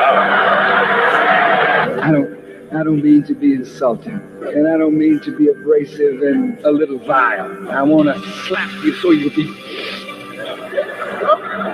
get a little consciousness. You let some little island in the Caribbean divide you from your brother. You let some artificial boundary on the African continent made by boundaries made by your enemy divide you from one another. You let an ocean and the sea divide you from one another. You're foolish people, all of us. And we need God to give us some sense. I like listening to Farrakhan. I don't care what y'all talk about. I ain't got no problem. What he is what he is. He got to deal with it himself. All right. You get paid. All right. We turning the page. This is just a little something, little business info for you. And whatever's left over, you will spend. You can spend. Get it? So 1, 2, 3 in that order. But if you were a 1099, which I'm going to make you today, the government says that you get to earn money. Hold on. Let me address this. So when we meeting up at the Capitol, back him up with more grievances.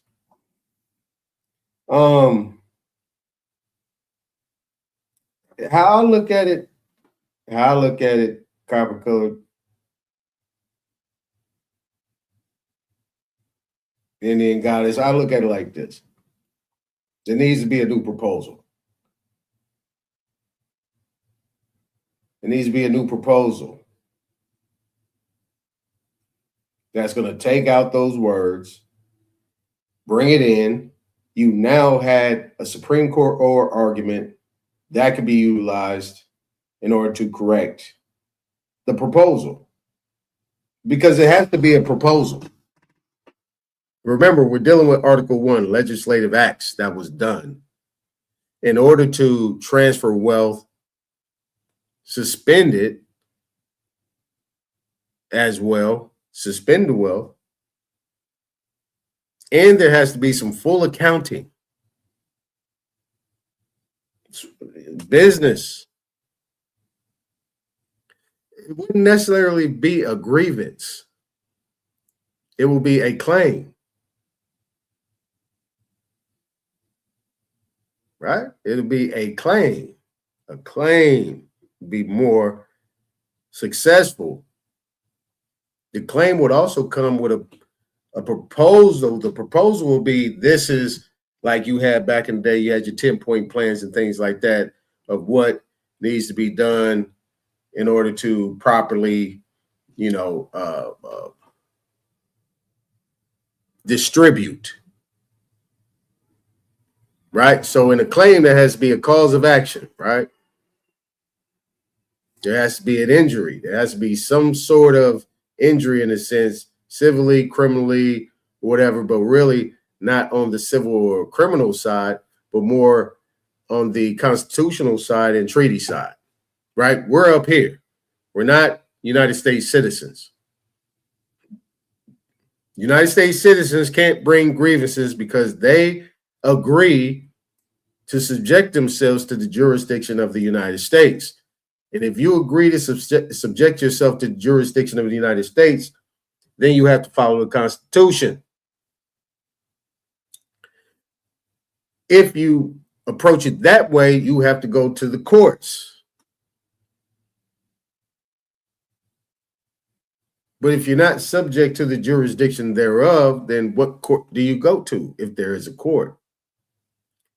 You have to exhaust all your administrative remedies pre-judicial, right? That's why they say with or without prejudice.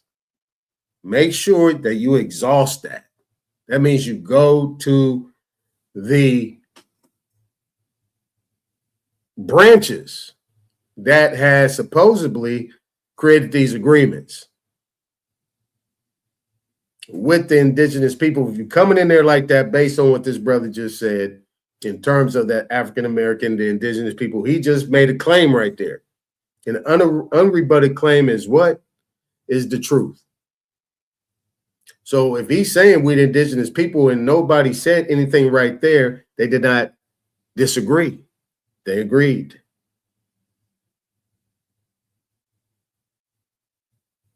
So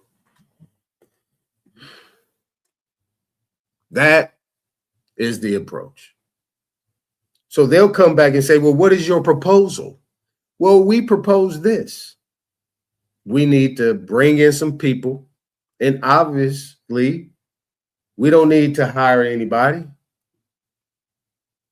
But we will appoint somebody to work with you as our liaison in order to get the books right.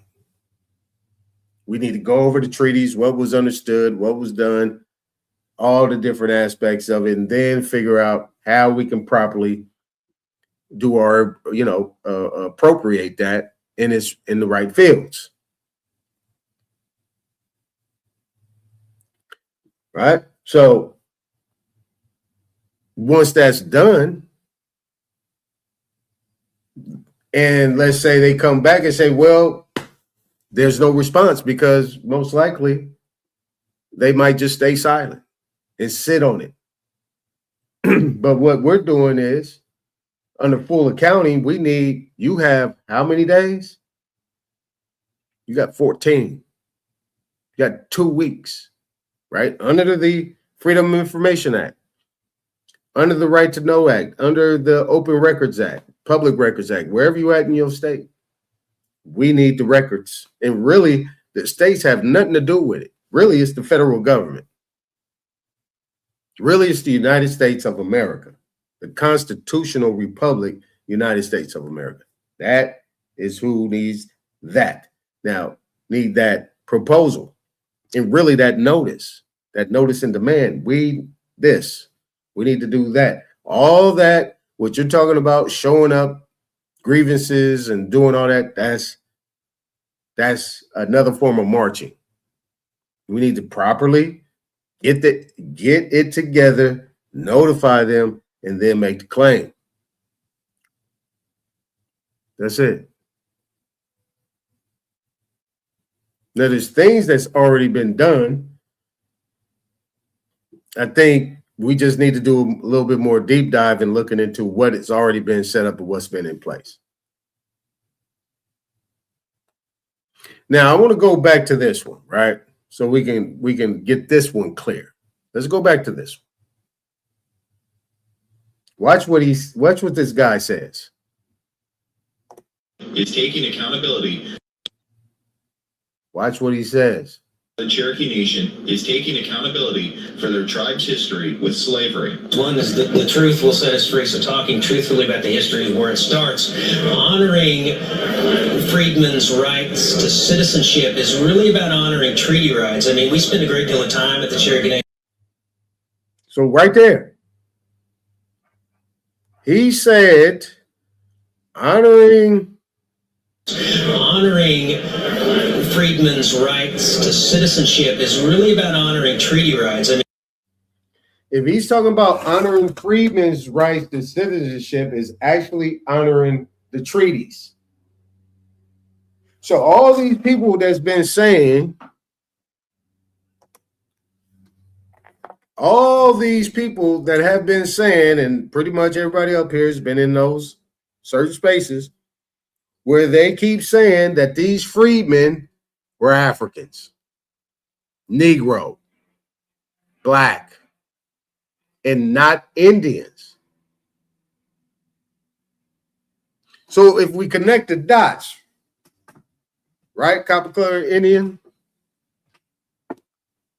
whoever else is up here, get back you up here, hopefully you're still up here, is if you connect the dots, you say, okay, so the freedmen, everybody can agree they were considered to be Black, those freedmen, right? You go look at the movie Posse back in the day by Mario Van Peebles and his daddy, Melvin, right? You had the freedmen's, right? You had the freedmen's, or whatever you want to call it, the things that was said. You had the Freedmen Bureau, you had the Freedmen Banks, you had the Department of the Interior, the Secretary of the Interior, the Bureau of Indian Affairs. All those things kind of work together in unison, right? So if he's saying that freedmen's in slavery, he want to bring in the slavery thing, but that's a deception of what you consider to be slavery to be. Then what you're saying is that the Black people that you consider to be Black and Negro, what you call African American, are actually the Indians, because the only group of people that had treaties here in America are the indigenous nations known to be Injuns. Okay? Stay there with the mindset. Don't deviate. Don't deviate. If you keep asking for something, you're not going to get it. That's just like, anyway, you know what I mean. All right? Listen to this again. Right. I mean, we taking accountability. The Cherokee Nation is taking accountability for their tribe's history with slavery. One is that the truth will set us free. So talking truthfully about the history of where it starts, honoring freedmen's rights to citizenship is really about honoring treaty rights. I mean, we spend a great deal of time at the Cherokee Nation, and tribes across Indian country do this as well, talking about treaty rights, talking about the fact that the United States has violated every treaty it ever signed with every tribe. Damn. See, but guess what? Go to Fox, go to ABC, NBC, CBS, all the other things, the CNN, you're not going to find MSNBC. You're not going to see this on the screen.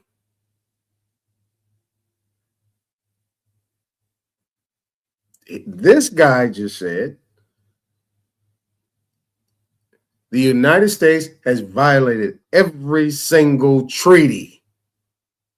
But somebody wants to argue with me. Where did Mossy go? Where's Sean P go? Get up here, man. Holla at me, man. Look, you ain't got to deal with the trolling. We gonna have a conversation, brother. Just saying. We're gonna play this one more time. One more Time. The Cherokee Nation is taking accountability for their tribe's history with slavery. One is the truth will set us free. So talking truthfully about the history of where it starts, honoring freedmen's rights to citizenship is really about honoring treaty rights. I mean, we spend a great deal of time at the Cherokee Nation, and tribes across the Indian country do this as well, talking about treaty rights, talking about the fact that the United States has violated every treaty it ever signed with every tribe in this country. We got to hold ourselves to that same standard. The Cherokee Nation is taking accountability for their. So if he's saying that they have to do it as well, that means that you have these $5 Indians, or what they want to call them, the Dawes Act, so on and so forth, that pretty much were brought in to actually assist in enslaving the actual indigenous people. How is the enslavement happening? Silent war. Okay. So when you look at the slavery aspect of it, that's the line. This is where you get the line in order to make the claim. There's no question who the indigenous people are. No question. You just got to be able to put it on paper. You know what I'm saying? Copper color. You got to put it on paper. So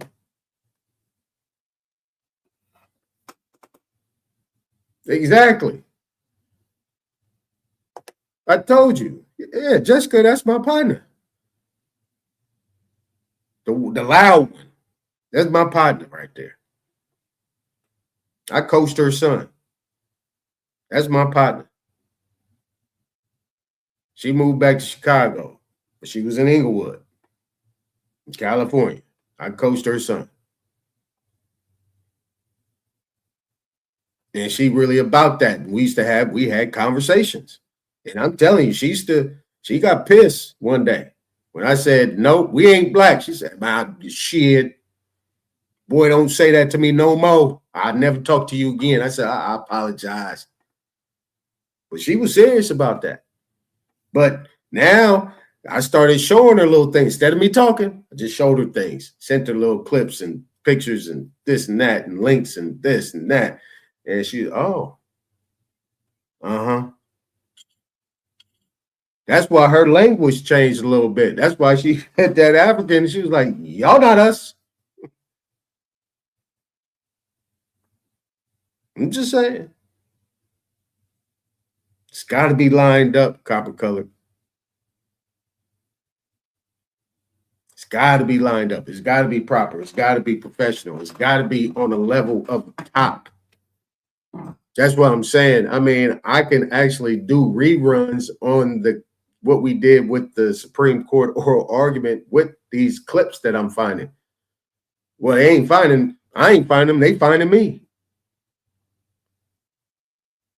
There's no question anymore. That's not a question. That's out. We passed that. No question.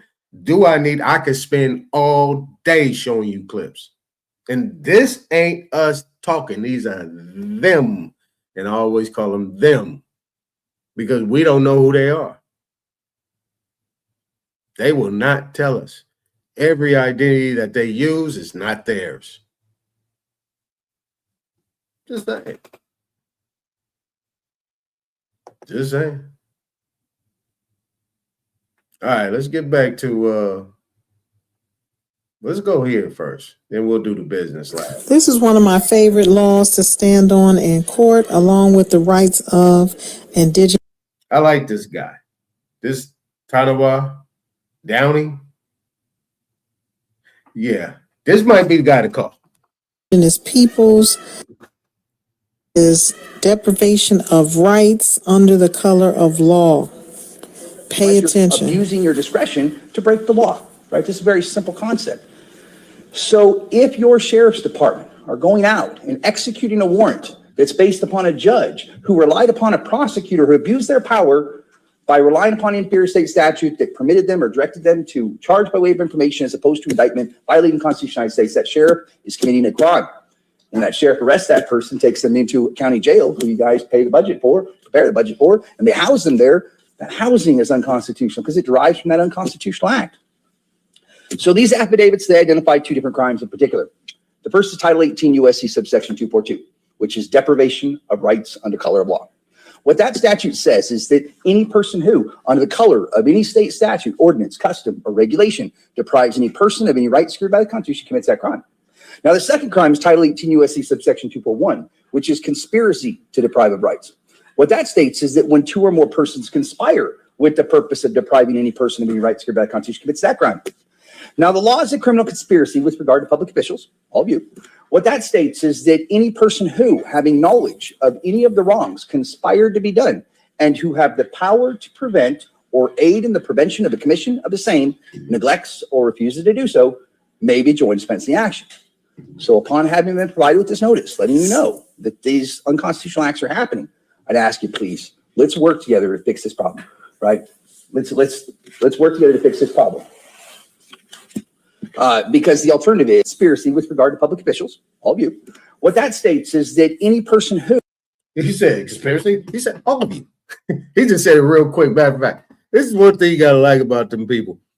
They just talk, just matter of fact, no emotion, no feeling, no nothing. They just, hey, what, all of you are just, all of you. That should be funny. Having knowledge of any... Let's work together to fix this problem, right? Look, he said, let's work together. Can we work together? Shit. If it's that simple. So let's work together to fix this problem. Because the alternative is conspiracy with regard to public officials, all of you. What that states is that any person who, having knowledge of any of the wrongs conspired to be done, and who have the power to prevent or aid in the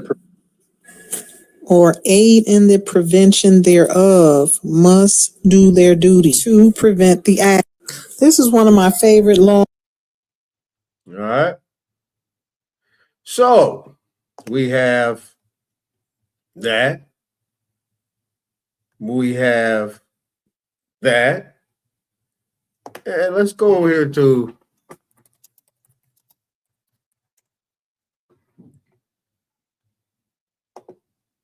here it is. So you know that it's real, not Memorex. You're just not making nothing up. Let's go to the authorities. CFR 24,573. Here's the notes. Historical and revision notes. So just showing you how to do the research on these things when you look it up. Just don't look at the code, look at the notes. And what I want you guys to do, I'm going to put my email in the chat again. If you want to be a part of just me doing this, I will do it. But I want you guys to be able to be there, and I can go break this thing down. I'll actually do it from a Zoom,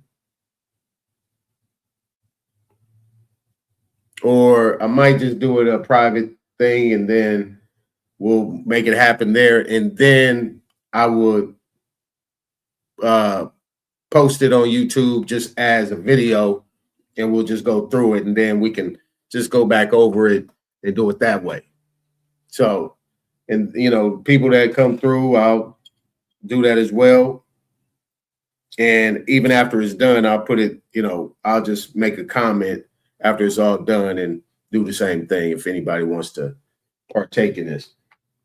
So we could just kind of, you know, kind of brainstorm on it. It won't be no group think type thing. It just brainstorming.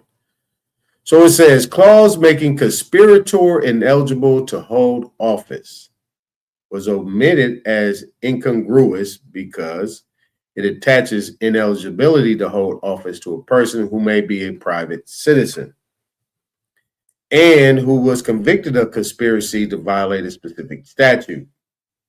There seems to be no reason for imposing such a penalty in the case of one individual crime, in view of the fact that other crimes do not carry such a severe consequence. The experience of the Department of Justice is that this unusual penalty has been an obstacle to successful prosecutions for violations of the Act. Mandatory punishment provision was rephrased in the alternative. Minor changes in phraseology were made. So here's your editorial notes, amendments. Here you go, public laws, substituted any state, territory, commonwealth, or district for any state, territory, or district in first par. Substituted, they shall be fined under this title, for they shall be fined. Substituted, they shall be fined under this title, for they shall be fined not more than $10,000 in third par. Substituted, person in any state for inhabitant of any state. Languages, languages, languages. All right.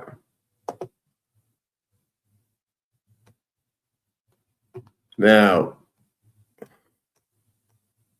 it says, two or more persons conspire to injure, oppress, threaten, or intimidate any person in any state, territory, so on and so forth, in the free exercise or enjoyment of any right or privilege secured to him by the Constitution or laws of the United States, or because of his having so exercised the same, or if two or more persons go in disguise on the highway.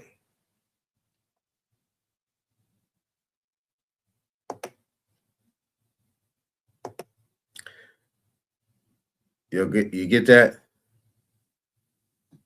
All right, you get that.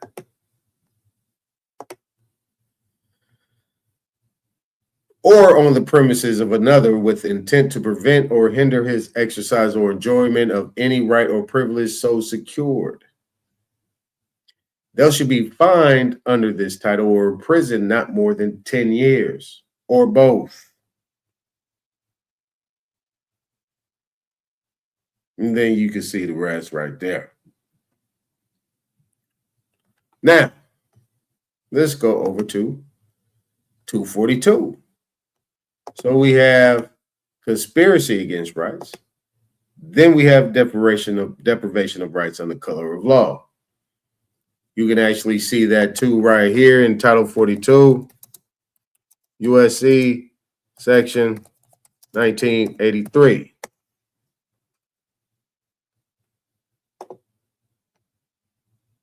This is civil action for deprivation of rights. So you see the language is the same. Just no jail time.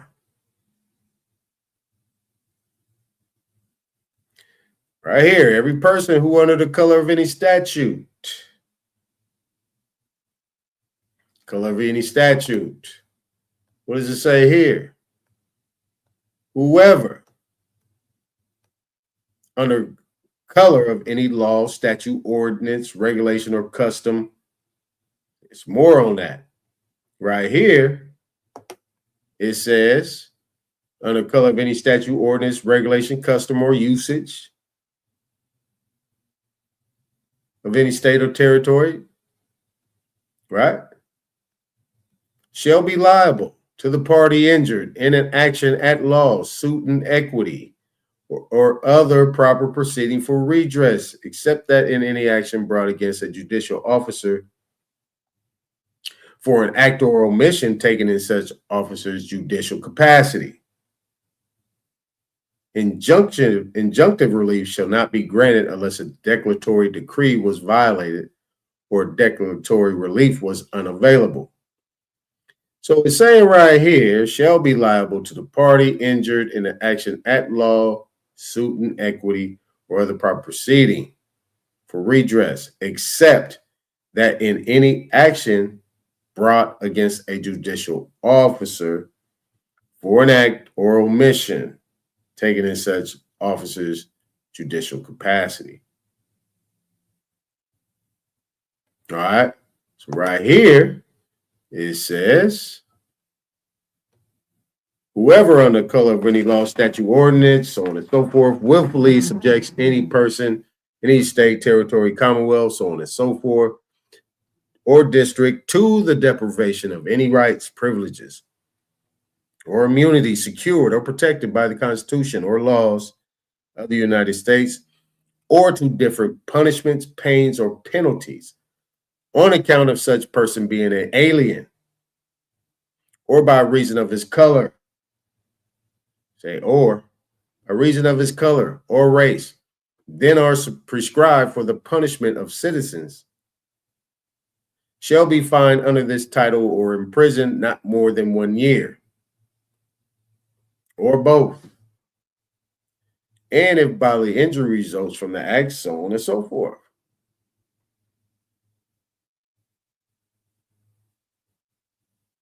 Okay?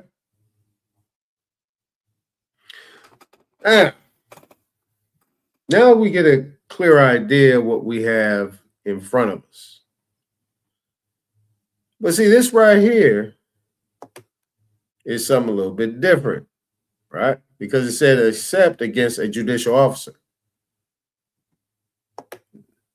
Judicial officer is not in here.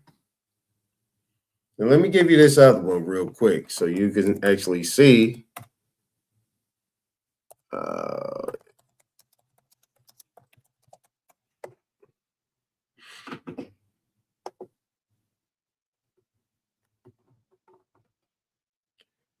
Hold on. All right. This right here deals with misprision of a felony. Now we're going to go to misprision.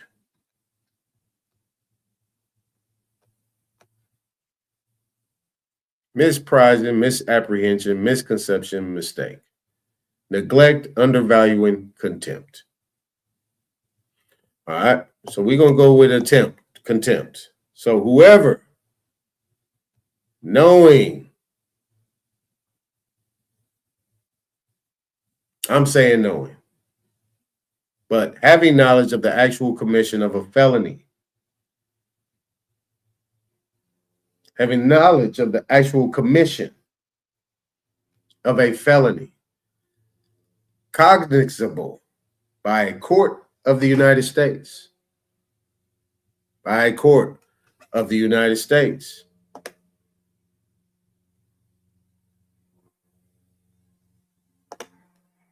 Conceals and does not as soon as possible make known the same to some judge or other person in civil or military authority under the United States shall be fined under this title or imprisoned not more than 3 years, or both.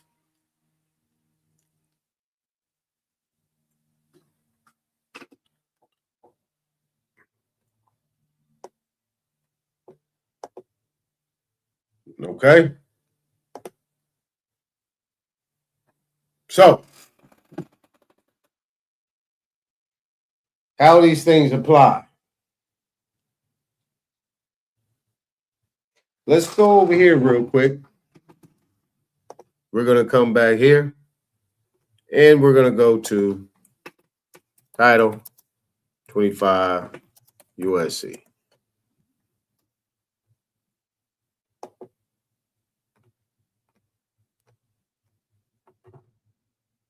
Get that big enough so you can view that.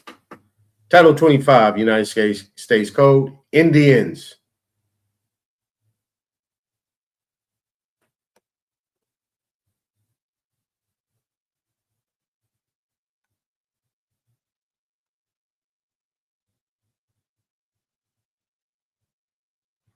We're going to go protection of Indians. Chapter 5, protection of Indians. Here you go. Let's start with 174. Remember, we're Indians now under the United States Code, right? Indians not taxed, right? You have the things that have changed, the agreements, the treaties, so on and so forth, right? These are codes. Now, these codes, this is where you'll know that the codes do not apply to the people. They actually apply to these officials and officers in all 3 branches and all the sub branches thereof. Break it on down. Pyramid, top, bottom. Executive branch, legislative branch, judicial branch. You have your three, and then you have your inferiors that go beneath that, but they all have to come up to the top.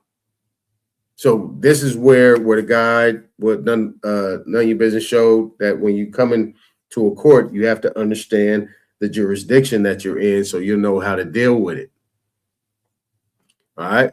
So this says superintendents by president over tribes west of Mississippi.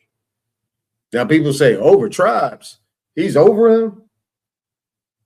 Yeah, he is. He's over the tribes. He is the superintendent. Let's see what a superintendent is. Let's see what a superintendent is. Superintendent. Man.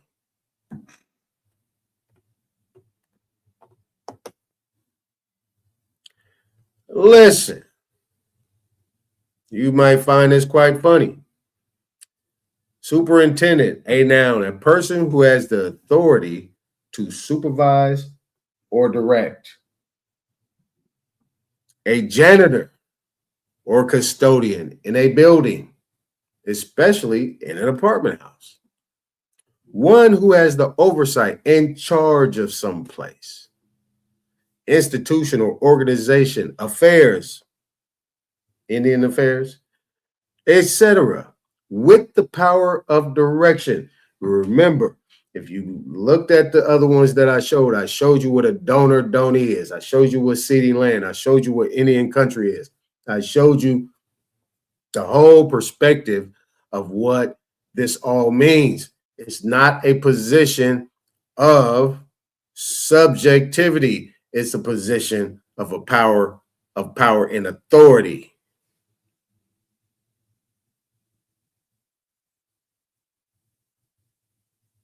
So, superintendents by president over tribes west of the Mississippi. All right. So he's making a distinction, right? They're making a distinction what this means. The president is authorized. See, authorized. Somebody authorized that. 1830. Indian removal. That's what they like to call it. Did they remove us or did we remove ourselves? Did we give over the land or did we gift it? Did we grant it over there to them?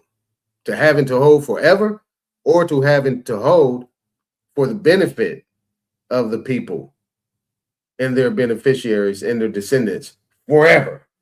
How about that? So the president is authorized to exercise general superintendence and care over any tribe or nation which was removed upon an exchange of territory under authority of the Act of May 28, 1830. So superintendence and care, that's gentle, right? That's not aggression. That's gentle. The president is supposed to care for the Indians. He's supposed to tend to our well-being. Right? 1830. To provide for an exchange of lands with the Indians residing in any of the states or territories, and for their removal west of the Mississippi, i.e. Oklahoma. In other places, not just Oklahoma. And to cause such tribe or nation to be protected at their new residence against all interruption or disturbance from any other tribe or nation of Indians, or from any other person or persons, whatever.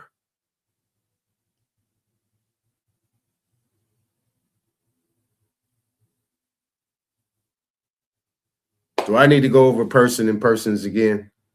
28 USC 3002 definitions look up person. Look up all of the definitions of person in every single United States Code statute that you will find, and it's going to say the same thing.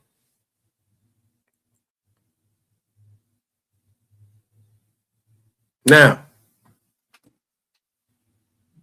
people will say, well, I'm not doing that. I ain't going a part of that. No, I'm not. No, I'm not. No. Why? Why?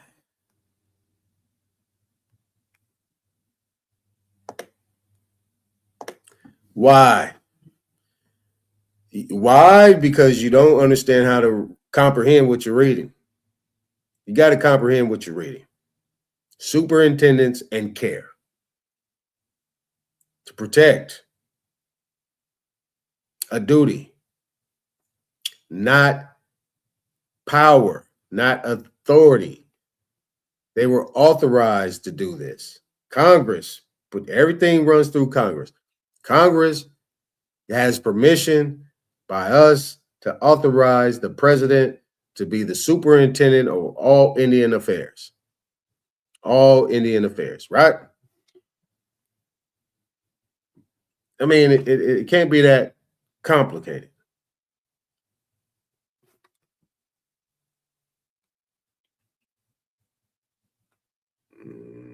Where at? There we go. Now, y'all seen enough of me. Now, we have established that. Keywords. Let's go to 25 USC subsection 175. United States attorneys to represent Indians.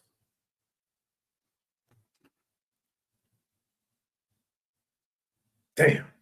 Hold on. Let's go to the notes. Let's go back. Go to the notes. All right. So here you go. Here is R.S. subsection 2114, derived from Act, Chapter 148, subsections 7, 8, 4 Stat 412. These are notes. It says American Indian Policy Review Commission. These things right here provided for the establishment, membership, etc., of the American Indian Policy Review Commission, and for investigations, studies, and a final report respecting Indian tribal government affairs, with the commission to cease to exist 3 months after submission of the final report, but not later than June 30, 1977. And congressional committee reports to Congress within 2 years after referral to committee of the final report by the President of the Senate and Speaker of the House. Okay. All right, let's go to the next one. United States attorneys to represent Indians. United States attorneys to represent Indians. In all states and territories where there are reservations or allotted Indians, the United States attorney shall represent them in all suits at law and in equity.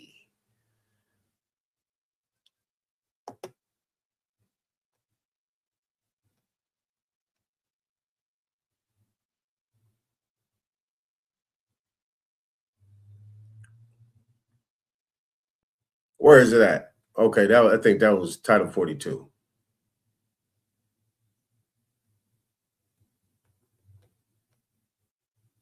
Right? Here we go. It says,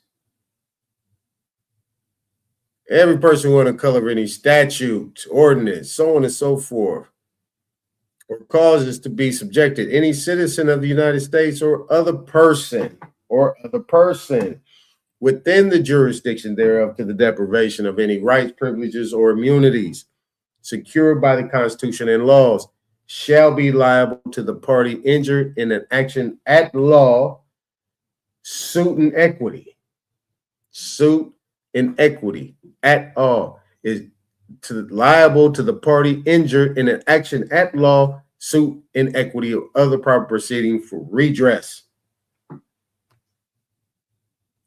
What does this say right here? All suits at law and in equity. Where there are reservations, the United States attorney shall represent them in all suits at law and in equity. For free. I added that in there, but for free. You did? All right. All right. Let's go back.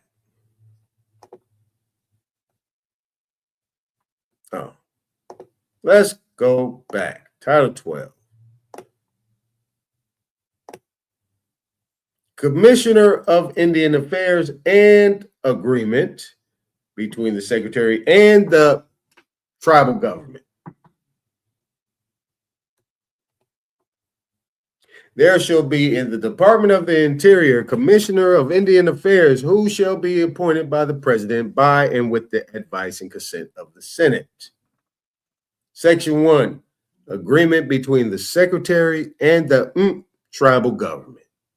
Authority and purpose. Authority.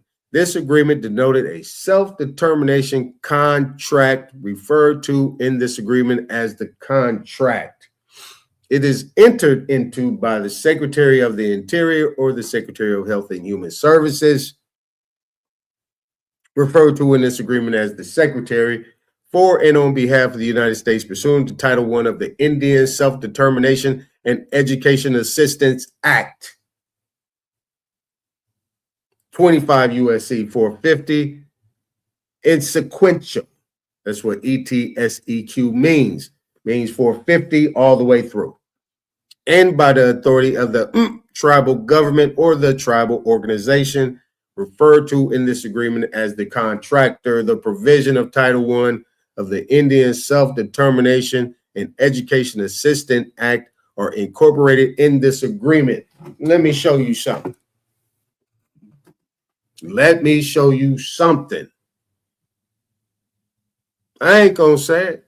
I'm just gonna show you. Now I'm gonna see if y'all can pick it up. I have not been showing it, but you guys heard it. Let me show you something. Let me go back to this real quick because I read it and it's kind of good I didn't show it. I want you guys to hear it, but let me bring this up real quick. Let me go back to what I was reading. My apologies. Let me go back. All right. Here's Title 25, 174. Superintendents by President over tribes west of the Mississippi. There's the language right there. All right. Let me go ahead and put this in the chat so you guys get it. Boom. All right. My apologies again. You know, I'll be forgetting. I hit the link and then I got to share it. All right. Here's the other one. Boom. All right. Now we go back.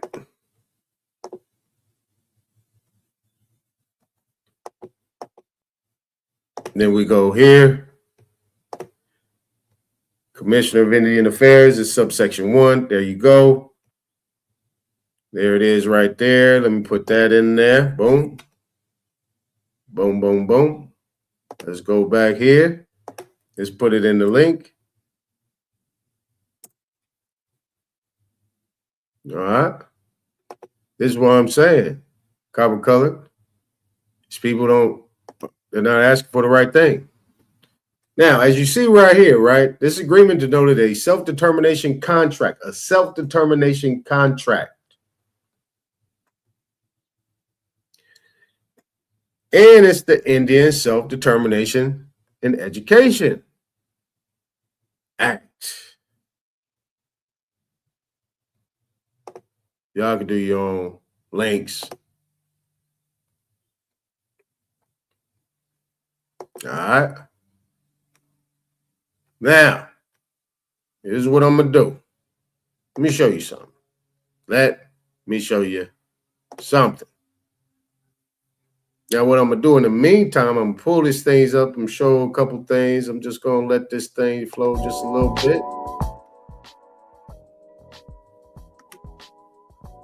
We just going to play this just a little bit while I do a little research. I'm going to pull these things up. Let me get rid of some of these links too. I keep saying links. I think I'm going to go get me a high link. Y'all see the screen, right? Let me look at my thing. Then after this, we'll go back to my last little business thing, and then we're done. I'm going to let y'all, it's already 5. Damn, this thing actually flowed a little bit. Crazy good. All right. Okay, so let me pull this up real quick. All right. Looked at my phone. We up. All right, listen carefully. Listen carefully. Do not let your ears and your eyes deceive you. Now, I showed you this. 25 U.S.C. Code subsection 1, Commissioner of Indian Affairs, and in brackets, close brackets, agreement between the Secretary and the tribal government. As you know, Title 25, United States Code, is the code for the Indians. Now, the United States Code is the enforcement code. The regulations is under the Code of Federal Regulations, which are Treasury regulations that is disseminated to all the agencies, departments, bureaus, otherwise, that are connected to the government. If they don't, they have issues, right? So under Title 25, this is the enforcement part. This is what is instructed to be done, right? So let's go back. Bam. Here you go. Now this says, Commissioner of Indian Affairs, there shall be in the Department of the Interior a Commissioner of Indian Affairs. See, that's an order. Who shall be appointed by the President, shall, by and with the advice and consent of the Senate. Section 1, agreement between the Secretary and the tribal government, authority and purpose. This agreement denoted a self-determination contract. The Secretary of the Interior or the Secretary of Health and Human Services. That means that the contract can be made with either one of these secretaries. For and on behalf of the United States. Right? So these secretaries are doing this contract for and on behalf of the United States. Pursuant to Title I of the Indian Self-Determination and Education Assistance Act. We don't need to go no further. You got the link in the chat. Here's my questions. Black Panthers, it ain't even a question. I just typed in Black Panthers in the 10-point plan for self-determination. It says the 10-point program of the Black Panther Party, created in 1966, outlines their demands for self-determination and social justice for wasn't no such thing as African Americans. At that time, they was using the word Negroes. And then black people came in. Colored, Negro, black. Those were the terms that was being used at that time. Emphasizing the need for freedom, employment, decent housing, education, and an end to police brutality. Let's go back again. Self-Determination and Education Assistance Act. Purpose. Each provision of the Indian Self-Determination and Education Assistance Act and each provision of this contract shall be liberally construed for the benefit of the contractor to transfer the funding and the following related functions, services, activities, and programs. Excuse me, lady, I didn't mean to say activities. I meant activities that are otherwise, make sure y'all laugh when I say that are otherwise contractable under Section 102A of such act, including all related administrative functions from the federal government to the contractor. List functions, services, activities, and programs. Now, what did this say? Emphasizing the need for freedom, employment, decent housing, education, and an end to police brutality. The program served as a foundational document that guided the party's actions and philosophy, advocating for the rights and empowerment of Black communities. You see, they go from African Americans to Black. Overview. The Black Panther Party, founded in 1966 by Huey P. Newton and Bobby Seale, aimed to address systemic injustices faced by Indians. Central. Indians. Then put in suspect classifications. I'm going to add this in.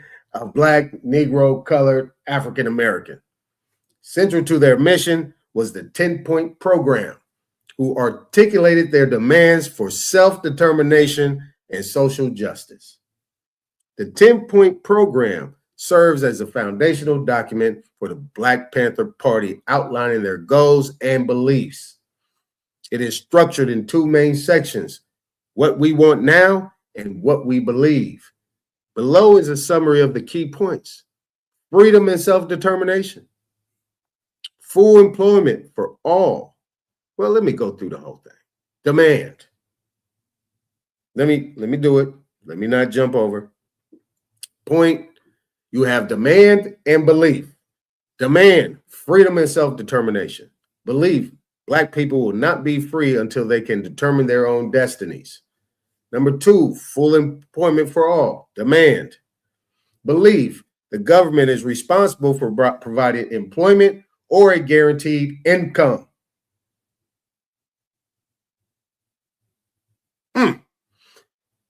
Number three, demand, end to the robbery of the Black community. Belief, the government has robbed the Black community and must make what? Reparations. Demand, decent housing. Housing should be made available to all with community control over housing development. Number five, education that teaches true history. That's the demand. Education should provide knowledge of self and the true history of the Indians. Now then, put in suspect classifications of Negro, Black, Colored, and African American. Get out of here. Exemption from military service. Demand.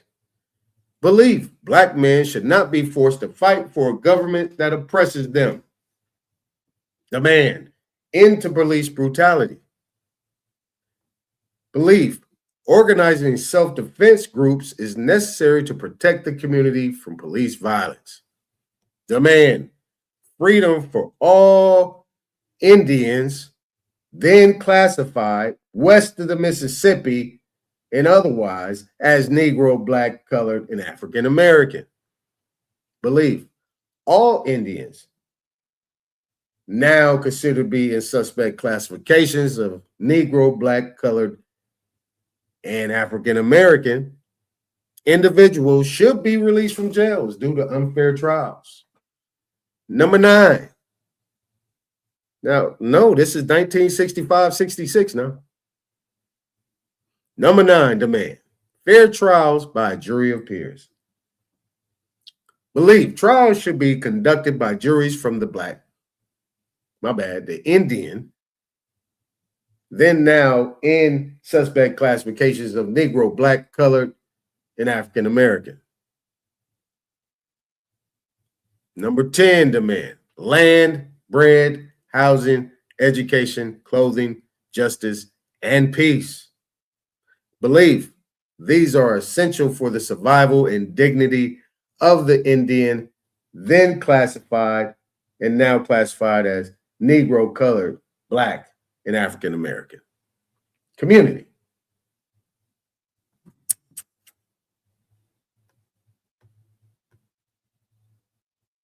Now, I came over here.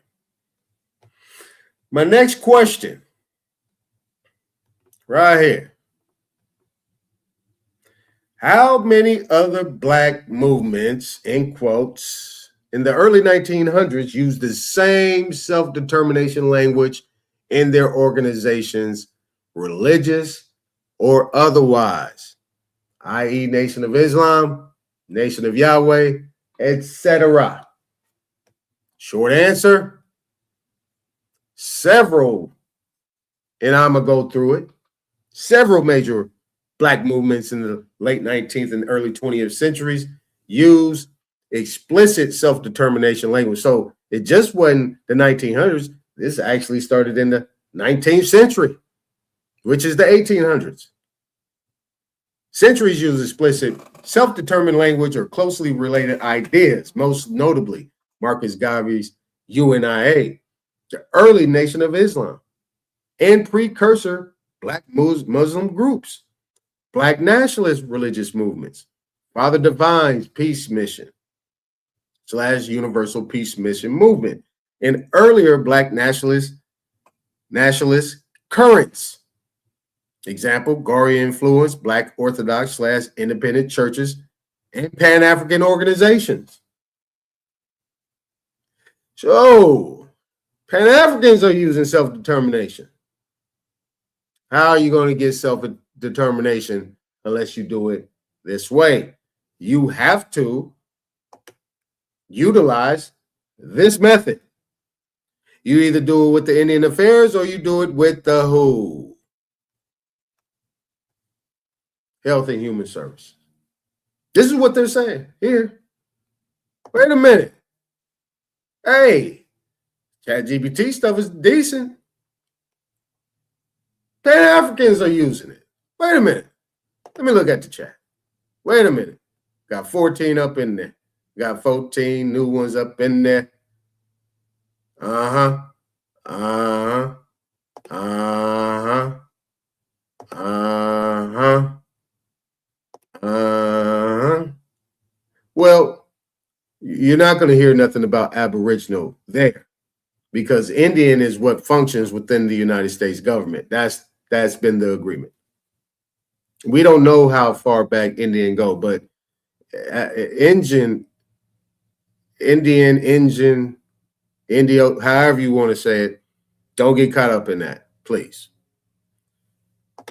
All right. HRAP recently transitioned. Okay, he did. All right. Blessed to the ancestor. The blueprint has been made without the Indian identity. All right. Here we go. So, brief breakdown. Marcus Garvey, Central Use of Politicals, National Self-Determination, Back to Africa, Black Economic Independence and Nationhood Language, Early Nation of Islam and Predecessors, 1930s onward. Religious movement was separatist, self-sufficiency, a nation within a nation. African Orthodox Church and other Garveyite religious offshoots. Father Divine's Universal Peace Mission. 19th century antecedents and Pan-African groups. Marcus Garvey drew on Back to Africa and early figures like Martin Delany, used sovereignty, immigration, self-rule rhetoric. If you want a county list limited to strictly organized movements that use explicit self-determination or nation language, reasonable set is 4 to 6 major movements, plus several local fraternal groups. Oh, fraternal groups influenced by them. Would you like a short timeline with dates, key text, leaders for each? Nah, not now. Not now. We'll come back to that.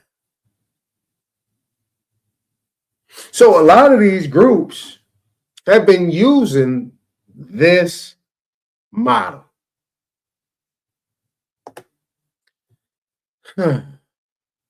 Boy.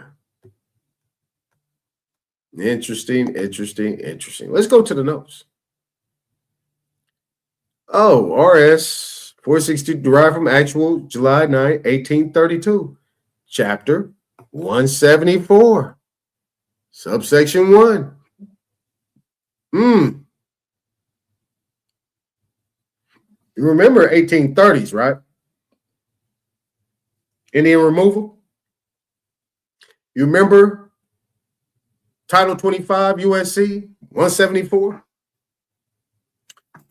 Huh? How about that? You see what I'm saying? Hey, look, sisters. They want to talk about everything. Brothers and sisters, they want to talk about everything. They don't know how to tie the language up. But look, I'm giving them free game if they want it. Free game. Now, we got it right here. So it said chapter 174. Let's go to 174. What did it say? President is authorized to exercise general superintendence and care over any tribe or nation.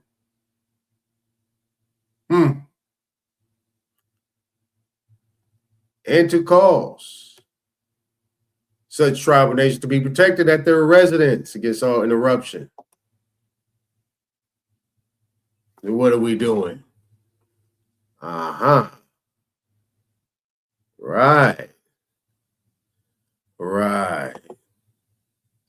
I hope that was helpful. I mean, I don't know. Yeah, I don't think I could copy and paste that link in there. But you guys seen it. You guys can run it back, take snapshots of everything. Here's what I'll do as well. I will say, would you like a short timeline with dates and key text? Yes, provide that to me. And then you guys can snapshot this thing and have this as a couple, or some artillery. Yes, provide that to me, please.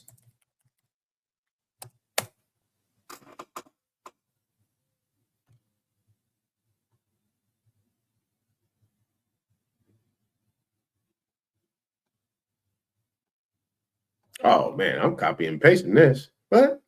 Think I'm not?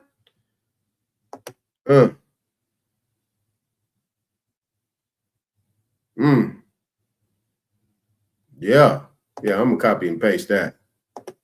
Bam. Yeah, I'm copying and pasting that. Hold on. Let me get that one. See, I just be traveling. I told you, who knows where it's going to go? That's what I told you. Who knows where it's going to go?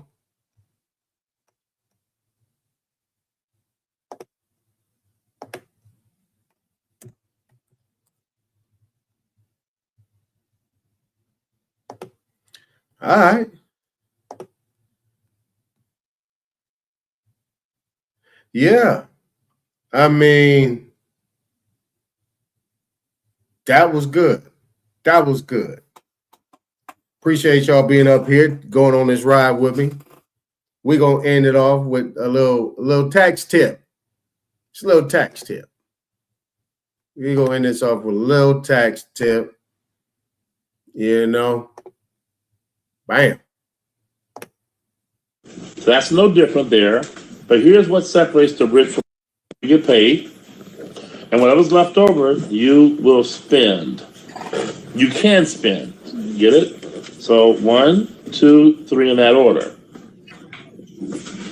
But if you were a 1099, which I'm going to make you today, the government says that you get to earn money. So that's no different there. But here's what separates the rich from the poor. The government says you get to spend all of that money And whatever you don't spend, we'll tax you on. These two is what makes the difference between the rich and the poor. So, if a guy makes $100,000 a year as, let's say, a school teacher, and he's in California, and he's on a 35% tax bracket, right? $350 is gone off the top. So now he's left, so I minus the $350. Okay, I'll put that to the side here. He's left with $650. Am I correct? Yes. Now, did he pay his taxes, Alexis? Yes. Ain't that great? He's a great American citizen. He paid his taxes. He's very patriotic. He's big on paying his taxes. Ready? Mm-hmm. But when he gets his $650, he's already paid taxes, right? Yeah. Then why is it when he pumps gas, there's fuel taxes? On the $650, they're going to get him at the fuel pump.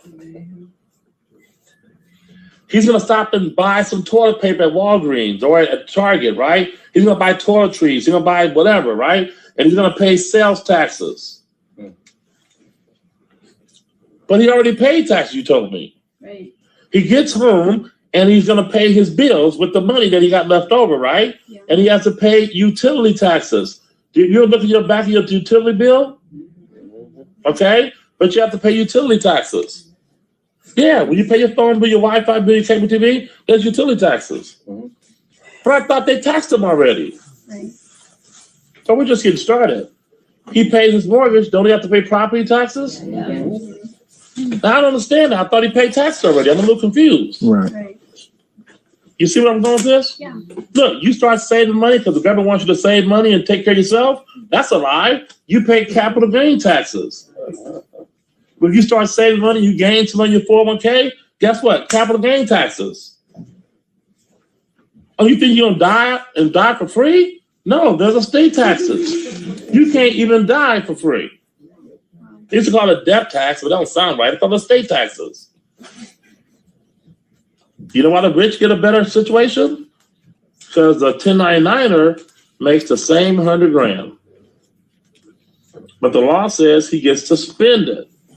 So he spends $90,000 and keeps good records. He only profits $10,000, which puts him in a lower tax bracket. So he's paying 27% because he's making so little money. He qualify for welfare, Section 8, food stamps, government cheese, because he's only making $10,000 after he spends everything out. You know, but how does he pay a cell phone bill? He puts a cell phone under the company's name. He eats lunch with his wife every day, but she's also in Primerica. So every lunch is a write-off. See that? Everything that you're doing, he's doing. But he's doing it with a corporate credit card, not a personal credit card. Wow. You see how the rich get richer? Yeah. When it's all said and done over here, you're paying somewhere between 40 to 50% in taxes. The average American works till May 15th before they actually make a profit. Because January, February, March, and half of May, all goes to your taxes. Did you know that? No, I didn't. Well, look at your paycheck. It's right there. It's in your paycheck. Oh, dang. So tomorrow you go to work, half the day is going to the government. You know, you clock in at 8 o'clock, you don't start making profit until about 11. But the business owner, he gets to make 100, spend as much as he wants, just keep good records, make sure it's a business expense, left with $10,000, and he gets taxed on a lower tax bracket. So he's paying $2,700 in taxes. And that's state, and sometimes you pay no federal. I paid $14,000 last year in state taxes and $0 in federal taxes. Because I live in California. Rick Susan keep going, I don't know why you don't move there to Atlanta. Atlanta's 3%, California's 14%. Move to Vegas is free. You get paid. And whatever's left over, you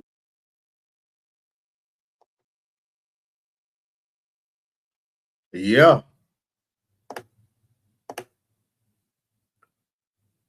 What's going on, brother? What up, Doc? Unmute yourself, brother. What you got there? What's going on? Peace to the depths, man. You know, peace to the learned brothers and sisters, man. That's How right. you doing, huh? All is well, huh? What's going on? Oh man, just driving back from visiting my mother. You know what I mean? Just touched back down in Minnesota. Spent about 2 weeks down there in Mississippi, seeing how they living down there. Yeah, man, great build. I haven't really been like consistently on, but I've been jumping in and out, seeing what you've been dropping, and man, that's diabolical, bro. You ain't making no money. You ain't making no money until May 15th. That's crazy, bro. and niggas want to talk about they free. Oh man. But you know, a nigga gonna tell me it's a way you can be free within the madness. I don't know, bro. Yeah, oh yeah, but yeah, great video, man. That's a lot to deal with though, bro. You know what I mean? Like it's a lot. You know what I mean? I mean, you know, these things just be coming to me, man. I'm like, yo, this was a good one. I like this one. This was a good one. I thought that was the Grand Sheik Taj Tariq for a second, but that ain't Taj, is it? That I don't know who that was. That wasn't Taj. Man. He broke that down, didn't he? And then you got to really consider, like, okay, so if the first quarter of the year, all your pay is going to them, so that means the next 3 quarters go to you, but you're still being taxed on what you spend. Right. But that's the game. That's the whole reason for the treason. It wasn't always like that. That's what changed the game, is the taxation of the people. So you say taxation without representation, huh? And that's what you're living under as a 14th Amendment citizen.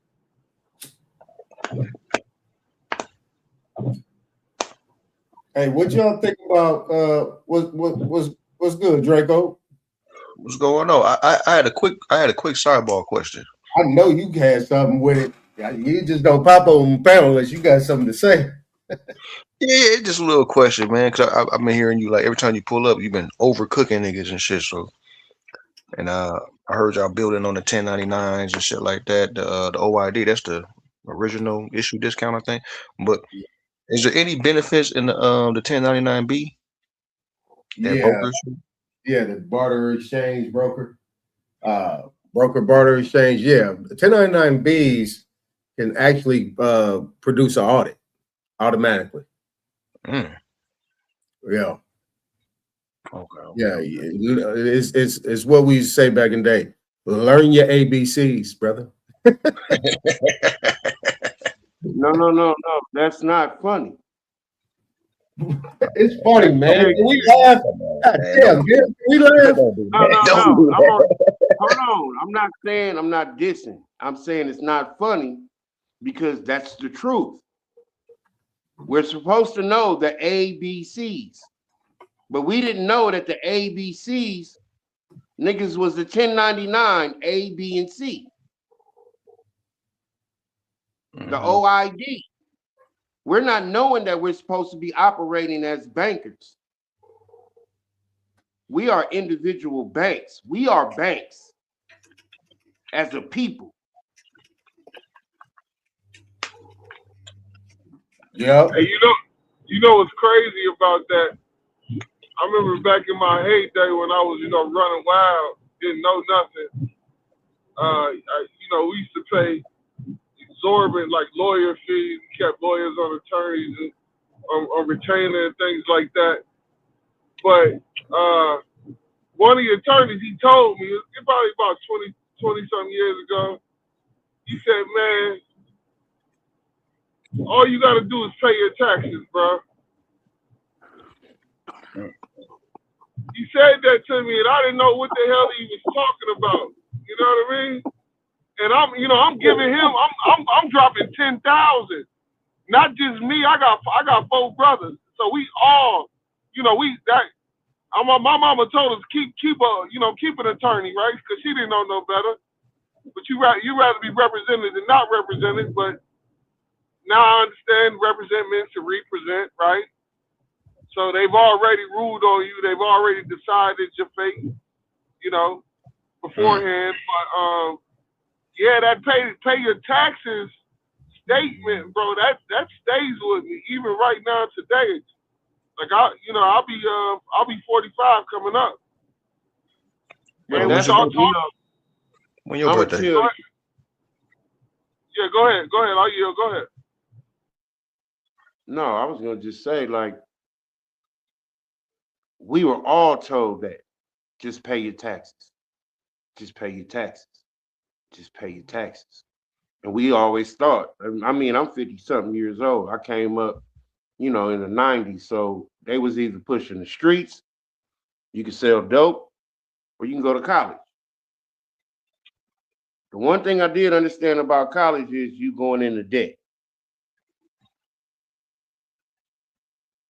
But you can get a job and you're gonna pay your taxes and get and live life. The one thing I understood about dope, that side was, nigga, all this mine. Sound like you The saying selling dope is mentality better than of the college. average young man in the '90s was, nigga, this is mine. Go get a job and pay taxes. The fuck why? That's why we all hustle. It's more money in the hustle, and it's all mine. Until you catch that first charge and they hit you with that tax evasion. And you I like, mean, well, all what that do you mean? Like, what do you mean tax evasion? Like, what are you talking about? Right, but these are the rules that they had to implement as they went on. Because they've been dealing with this mentality and this thought for a long time, even way back in the 20s with like prohibition. Because even back then, motherfuckers like, you want to tax me? Nigga, I made this liquor. Nigga, what the fuck? How you get a piece? Nigga, you ain't helped me do none of this.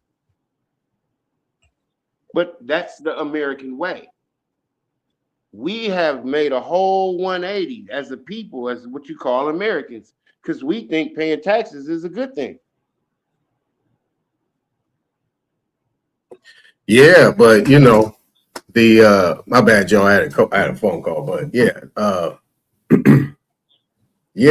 but woo. I mean, you could make it. I mean, it could work. I mean, you could turn that ball and chain into some gold. I mean, yeah, you can, but your own effort should be your own effort. That's free. Mm-hmm.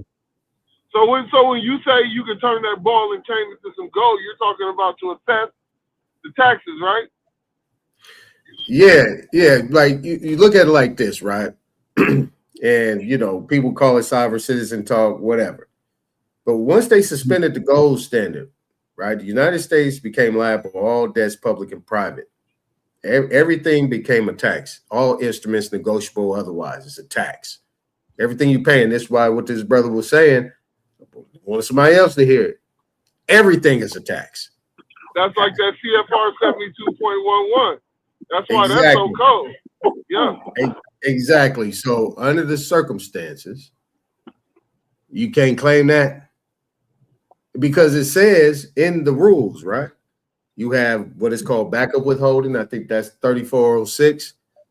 And then you have something that's called, and this is case law.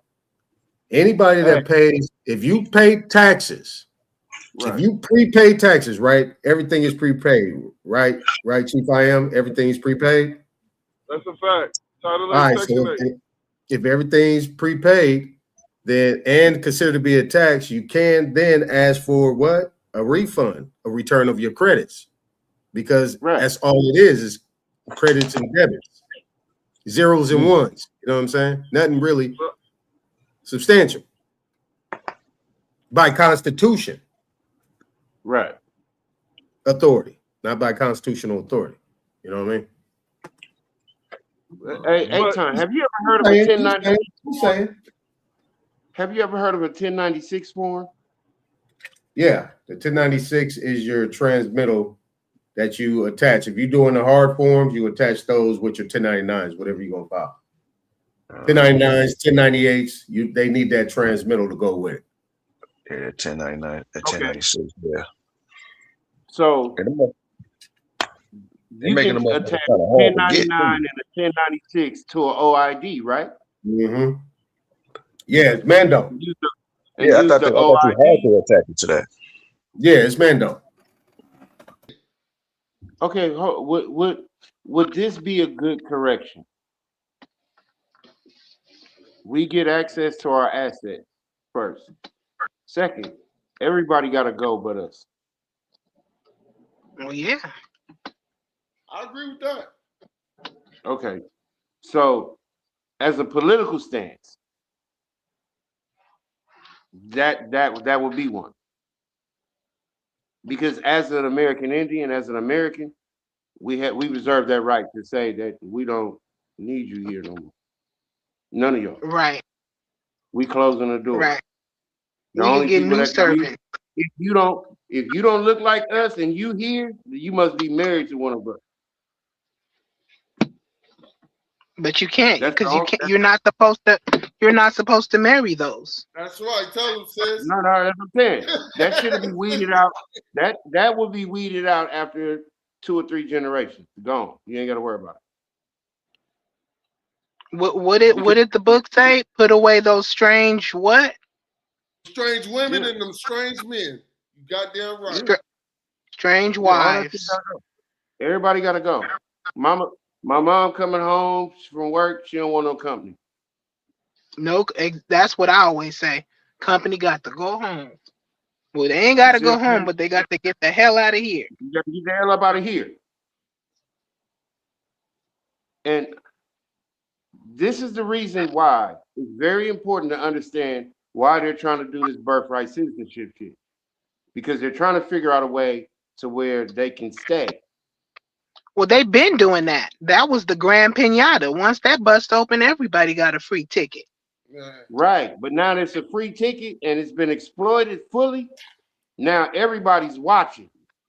But they're watching now and it's concerning that, okay, if these niggas figure out that they're the Indians and the Indian is exempt, they're the ones that only have the rule and authority to say everybody got to go. Yeah, but saying they have to go now that they have girded themselves up with all of these different, weapons and things that we don't know about, saying they would have to go would be a problem. That's what they want. Not a problem We at all. can't even make them leave. Yes, Even you if can. we listen,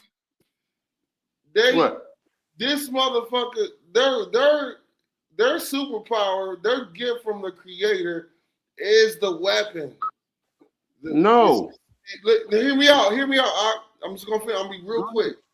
That is what was given to them as a blessing.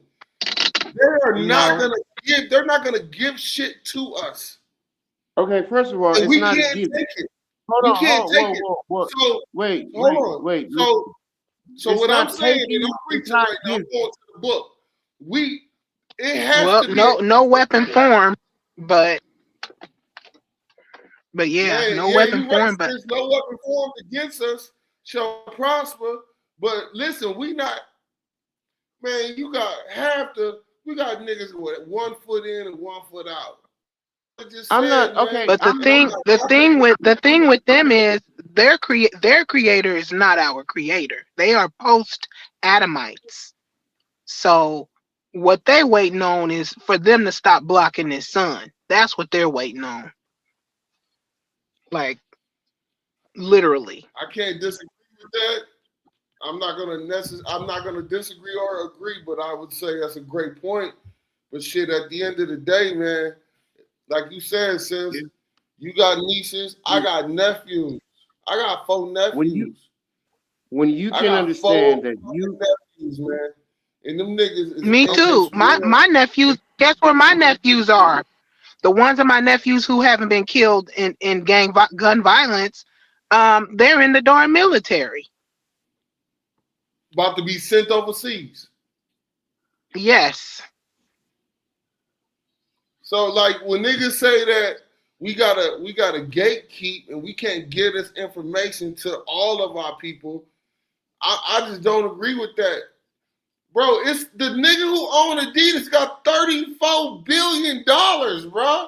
This nigga is my age, bro. What are we talking about? Okay, listen. Okay, this information, you're right, needs to be given freely, but it needs to be a blueprint to where they can access their assets. The one thing about the whole thing about the borrow from yourself is not enough people did it of color. Now, millions of these people understand and learn you're supposed to exchange old currency, out of circulation currency, which is in your own accounts, for in circulation currency, which is called a Federal Reserve note. That's why it's called a Federal Reserve note. Hold on, so you're saying not enough of our people did it? Did the foreigners do it? Yeah, some foreigners did it. So how can they even do it if they're not even connected? No, it all depends on your lineage. So the IRS is running niggas' genealogies. This is all through genealogy. Okay. Right. Well, they know who we are from the. This is what a birthright. But Queen, sis, he just said that not enough of our people did it, but their people did. So Christina then came up. This information she gave out freely. She said, "Give me $100, I'll give you the PDF." He's saying not enough of our people did it, but the other people, which I would assume are the foreigners, did do it, and they're winning. How are they winning? And this is not even their system. No, because they enumerated us. They tapped once they bonded. You know, it's kind of like they connected to us, and they are parasites. Now, the reason why this is really a crazy situation is because how it's explained is you can use your account, right, and open up a estate and trust. Now, did you know that if your mom is passed, you can add her to your estate and trust? You know, your grandma. Or the exec. You can. That's what I'm saying. You're the fiduciary of all these beneficiaries. This is your bloodline. But you didn't know that they all had accounts that you could add to your estate and trust. So how far can you go back? Because see, a lot of these people I'm saying you got to think about it. A lot of these people that don't look like us can't go past grandparents or great grandparents. But they're using ours. They're using our people. But that's why they're establishing credit. Because we're not knowing we're supposed to be using right. Most because people don't you can't do that. So you saying they're claiming abandoned funds? Well, if you believe in the slave story, you come from nothing. So right. You'll never question it. You'll never look for it because you don't believe it. And they're soulless, skinless, boneless. So at the end of the day, they don't care what they do. They just want to eat and survive so that they can get us and keep us down.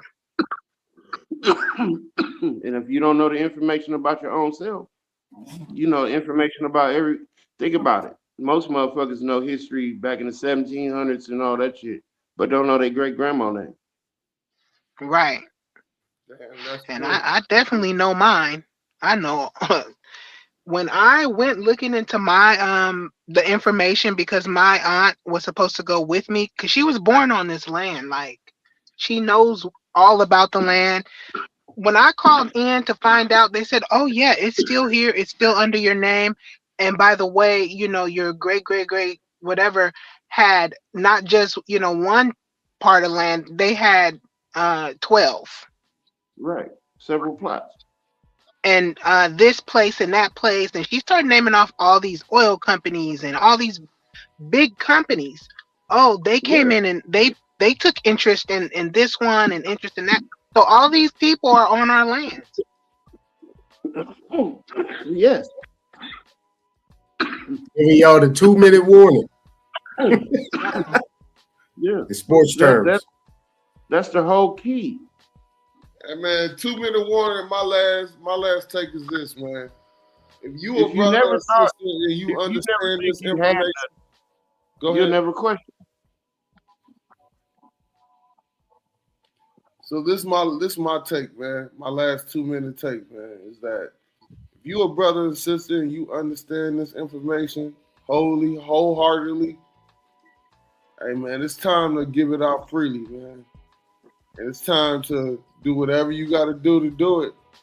Because this shit don't make no sense, man. Why if niggas is millionaires, billionaires, and niggas is losing because they can't give a nigga $500, $600, $700, that's diabolical, man. And yeah, I get it. I get that we have to be ready mentally to embrace the information. But if that's the only reason, that's a problem. The only reason you not telling niggas the truth is because they either don't got the money to pay you for your time, or you don't believe that they're competent enough. And that's a problem, bro. And we'll never come up out of this shit. We'll continuously have foreigners ruling over us on our own lands, utilizing our own rights, titles, and interests. But that's only because you're not using them. Remember, we on the 2-minute warning. They can't lose it. They can't use them. Hey, D, I said what I got to say. Go ahead. You got it. I yield. Thank you. Thank you for everybody for hearing me. We have to remember. All day, they Chief. can't use them if we're using them.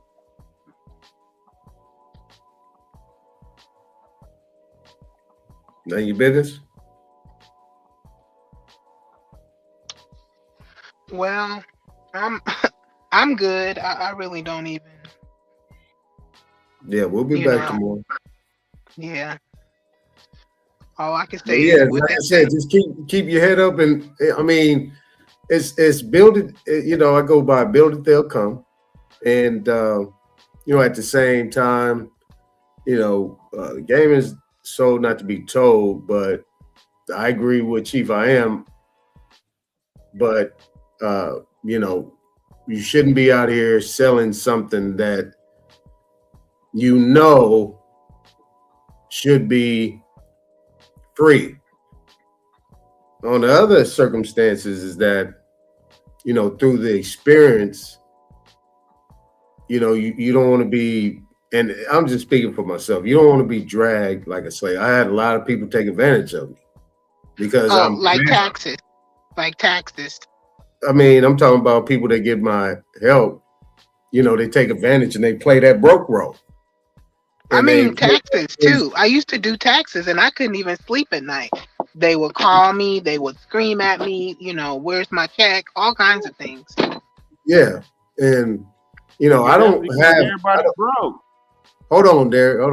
I'm trying to bring some more stuff. I'm trying to close it out actually. But just a lot of people, other stuff that I do. A lot of people they'll take advantage of you just on the other end. So you got to protect yourself and your sanity and your rest. Because a lot of people will get up in you because our problem is we don't trust each other. We don't trust each other. But they will go pay the same dime to go buy some 150 pair of shoes. They'll go Chanel, this outfit, hair done, all this other stuff. They'll men to pay, for this, that, and the other. But then when they get at you, they side on you. Oh, what can you do? Shit, I need to see it done. I mean, shit, I ain't got that much money. It goes both ways. That's what I do is, depending on what it is, after I hear you and I give you a consultation, and I share with you what I'm doing, break the whole thing down. And then you going back and forth with me, I'm gonna give you the I don't want to do a price. Because I really don't want to do it. I already know what's coming in front. I look at it like this. The onus is going to be on the other side based on the fact that you pay me what I'm worth. You're going to get a commitment fee, but you're going to pay me what I'm worth. After I'm done, you're going to pay me what I'm worth. Sometime I don't hear from them again. And you know what? I'll never hear from them again. And I'm not going to go ask for my money. I tell people, I don't ask for my money. You're going to be thinking about that. See, that's the other aspect of it, Chief I Am. You know what I'm saying? But people wouldn't even believe me. You know what I mean? That I actually operate like that. I do. Yeah, I get that. I mean, I've put my fair share in the services as well, man. But I mean, I'm not really even homing in on that point. I'm talking about the brothers. Like before the sister came on the line, it was 4 brothers on here that said that they have received payment from the IRS. I mean, it's not the IRS, but the Treasury. Right. And I'm not saying that y'all didn't. I'm just saying, well, nigga, you winning. You are the winner. You passed go. You collected the $200. You did not go to jail, nigga, and you're going around the board. Like, you understand the game. Why would you want me to give you anything? That's where it's not logicking to me. It just, the logic don't, the courts say, in the mind of a rational man or woman, does this make sense? Right? No, I understand what you're saying. So that's where I'm at with it, man. If you got it, like, you ain't gotta, and the sister ain't lying, man. Dealing with our people, man, that should have you up all day and all night, because our people can be very disrespectful, very mean, and they'll threaten you. They'll threaten your life. They might even send somebody at you. And so I'm not negating any of that. I'm just saying, if I'm pulling in $1 million a year and all I'm doing is sending in tax paperwork, shit, what I got to lose? Nothing. We'll talk, Chief. We'll talk. Go ahead, Derek. Hit my line anytime when you get tonight, if you get some time. Man, hey, shout out to everybody. Yeah, we'll talk. We'll talk tomorrow.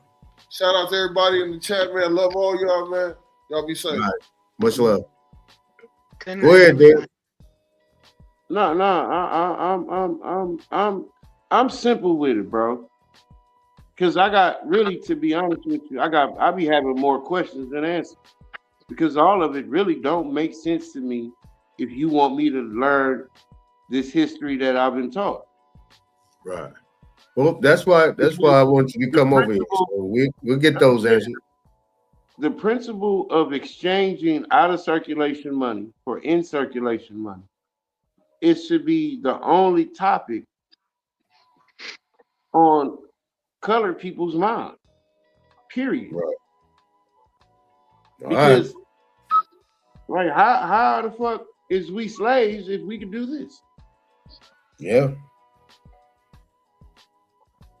All right. So was that connected to that movie, Dead President? Well, our life is more like Trading Places. You ever seen the movie Trading Places? Yeah, Mortimer, we're back. Yeah.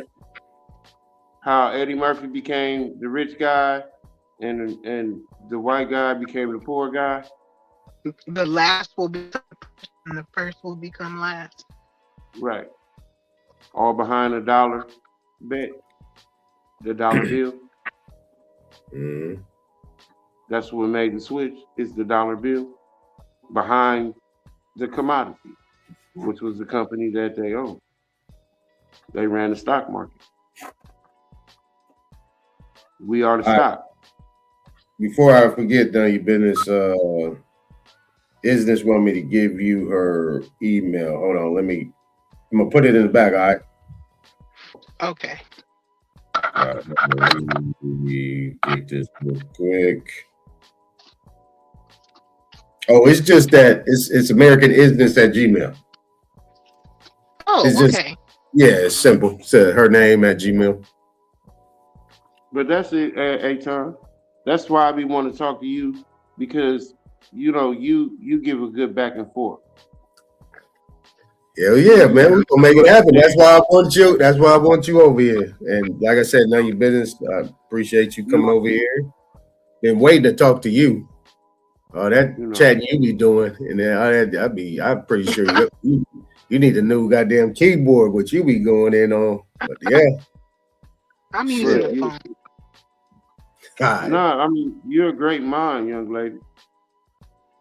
I'm not young. Look, I'm not young, but yeah, thank you. All right. Shit, you young. Ever. We all young. We just older than others. Basically. All right, y'all. All right, y'all have a good one. Thanks for Yep. All right. All right, now. Y'all go ahead and let yourself out.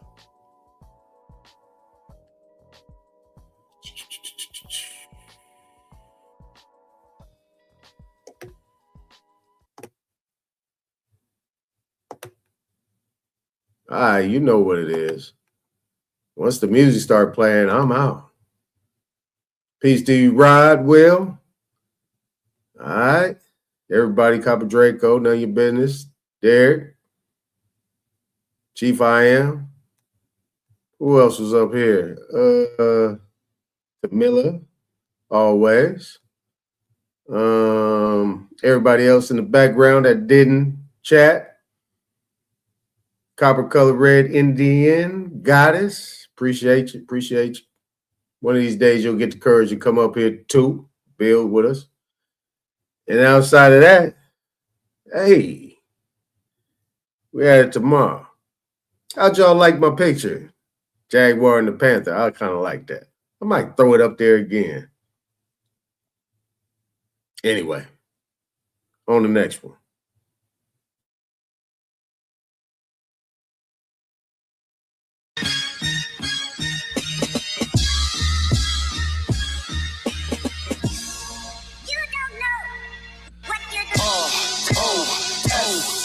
Yeah, I can get your land back. Yeah, I can discharge your debt. You gotta live by 5 principles before we just connect. Cause you could pose as my friend and then really be the threat. Like Brutus Lee Jr. to the dudes that killed Malcolm X. Get your hand out of my pocket! Get your hand out of my pocket, nigga! Get your hand out of my pocket! Get your hand out! Brother, please. Y'all think getting remedies important. We make your lawyers lose their indemnity insurance. King Chameleon, private, I don't wanna be popular. Grandpapa, Hulk Papa, Mama Black Mafia. Yeah, we them big owners holding rank. You call Rocket Lawyer, I call the owner of the bank. He in the private at the temple, like Ginobili in the paint. And we got 3 militaries, we might be rolling in some tanks. While you balancing with a check gross, going to work for debt notes. Overtime all your life paying mortgages, then you left broke. Damn. Shout out to Mayweather, who's obviously woke. He settled $18 million with a promissory note. I'm not your corporation's chattel, this world gotta be a joke. Blind leading the blind, so we never gonna see. But I tell you what, I don't know about you, but I'm going to go to bed. Everybody fake woke while the president is asleep. So I introvert myself cause it's evident to me. No one saves us but us. Buddha said it in BC. No title deeds are just reference the evidence to me. Man, you don't own it, you attend it and it says it on your deed. You said with a sign but didn't take the time to even read. There's gotta be an idiocracy. They call you crazy as Kanye just for thinking logically. 2 million nationals backing us to stop who ain't stopping me. For instance, when Columbus came over here, they admitted Native Americans was already dead. But if our kids take a test on who discovered land we on, and you say Native Americans, you get the question wrong. Don't lie to us, you were just a colonist. Can't hide the truth, we got all the proof from the anthropologists. We know the system, now it's time to get up out of it. But it's our fault, cause we fought so hard to be a part of it. I will never say that progress is being made. If you stick a knife in my back 9 inches and pull it out 6 inches, there's no progress. You pull it all the way out, that's not progress. The progress is healing the wound that's a blow made. And they haven't even begun to pull a knife out, much less try and heal the wound. They won't even admit the knife is there. All people trying to burn us, out here selling services with disclaimers, saying that it ain't for legal purposes. No cash, broke ass, internet burglars with temporary schemes and a lot of fraudulent dreams. Yeah, we got our own embassy, we got our own consulate, foreign administrations, and 3 armies on top of it. We live by 5 principles, but we'll die for this. Freedom back to the people, protect them from the apocalypse. I took that title that they gave me and I clouded it. F what you say, sets the Cuban, I got a bond with this. My way of thinking pissed the military off. I ain't with their way of thinking, Roman military law. We coming peaceful, outside the mosque in the cathedral. And we'll resort to violence, I gotta protect my people. They call us ghetto, they call us thugs. The only God they worship, guns, oil, and drugs. I'm on the block, Martin Luther King was shot. Holding a gun that killed Kennedy, trying to find a remedy. You can't cancel me nor censor me. With chancery and sensory, God-like energy to infinity. My actions are my testament. I got a lot of questioning. How Ben Frank was on 100 but was never president. You broke, you go to jail. You got money, you get right out. They lock you up for drugs, but they got coke in the White House. What?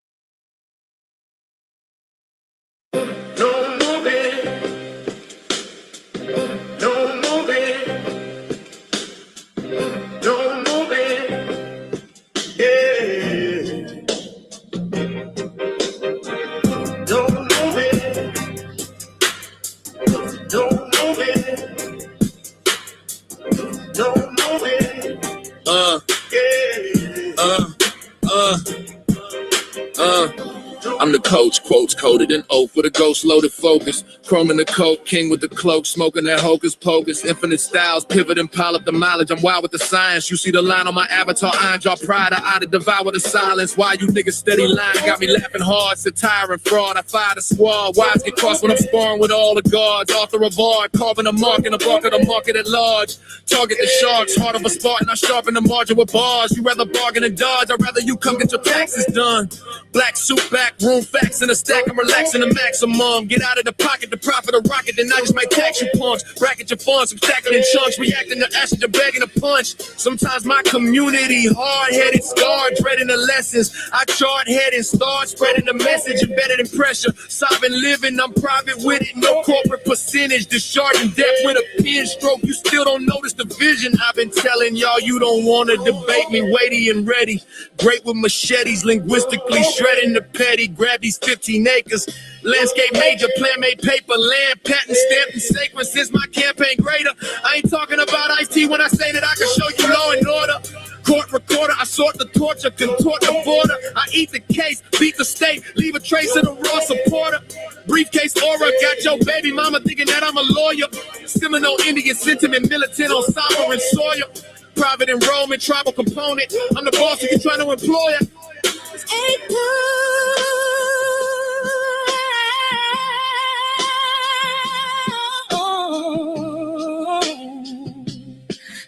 much, baby.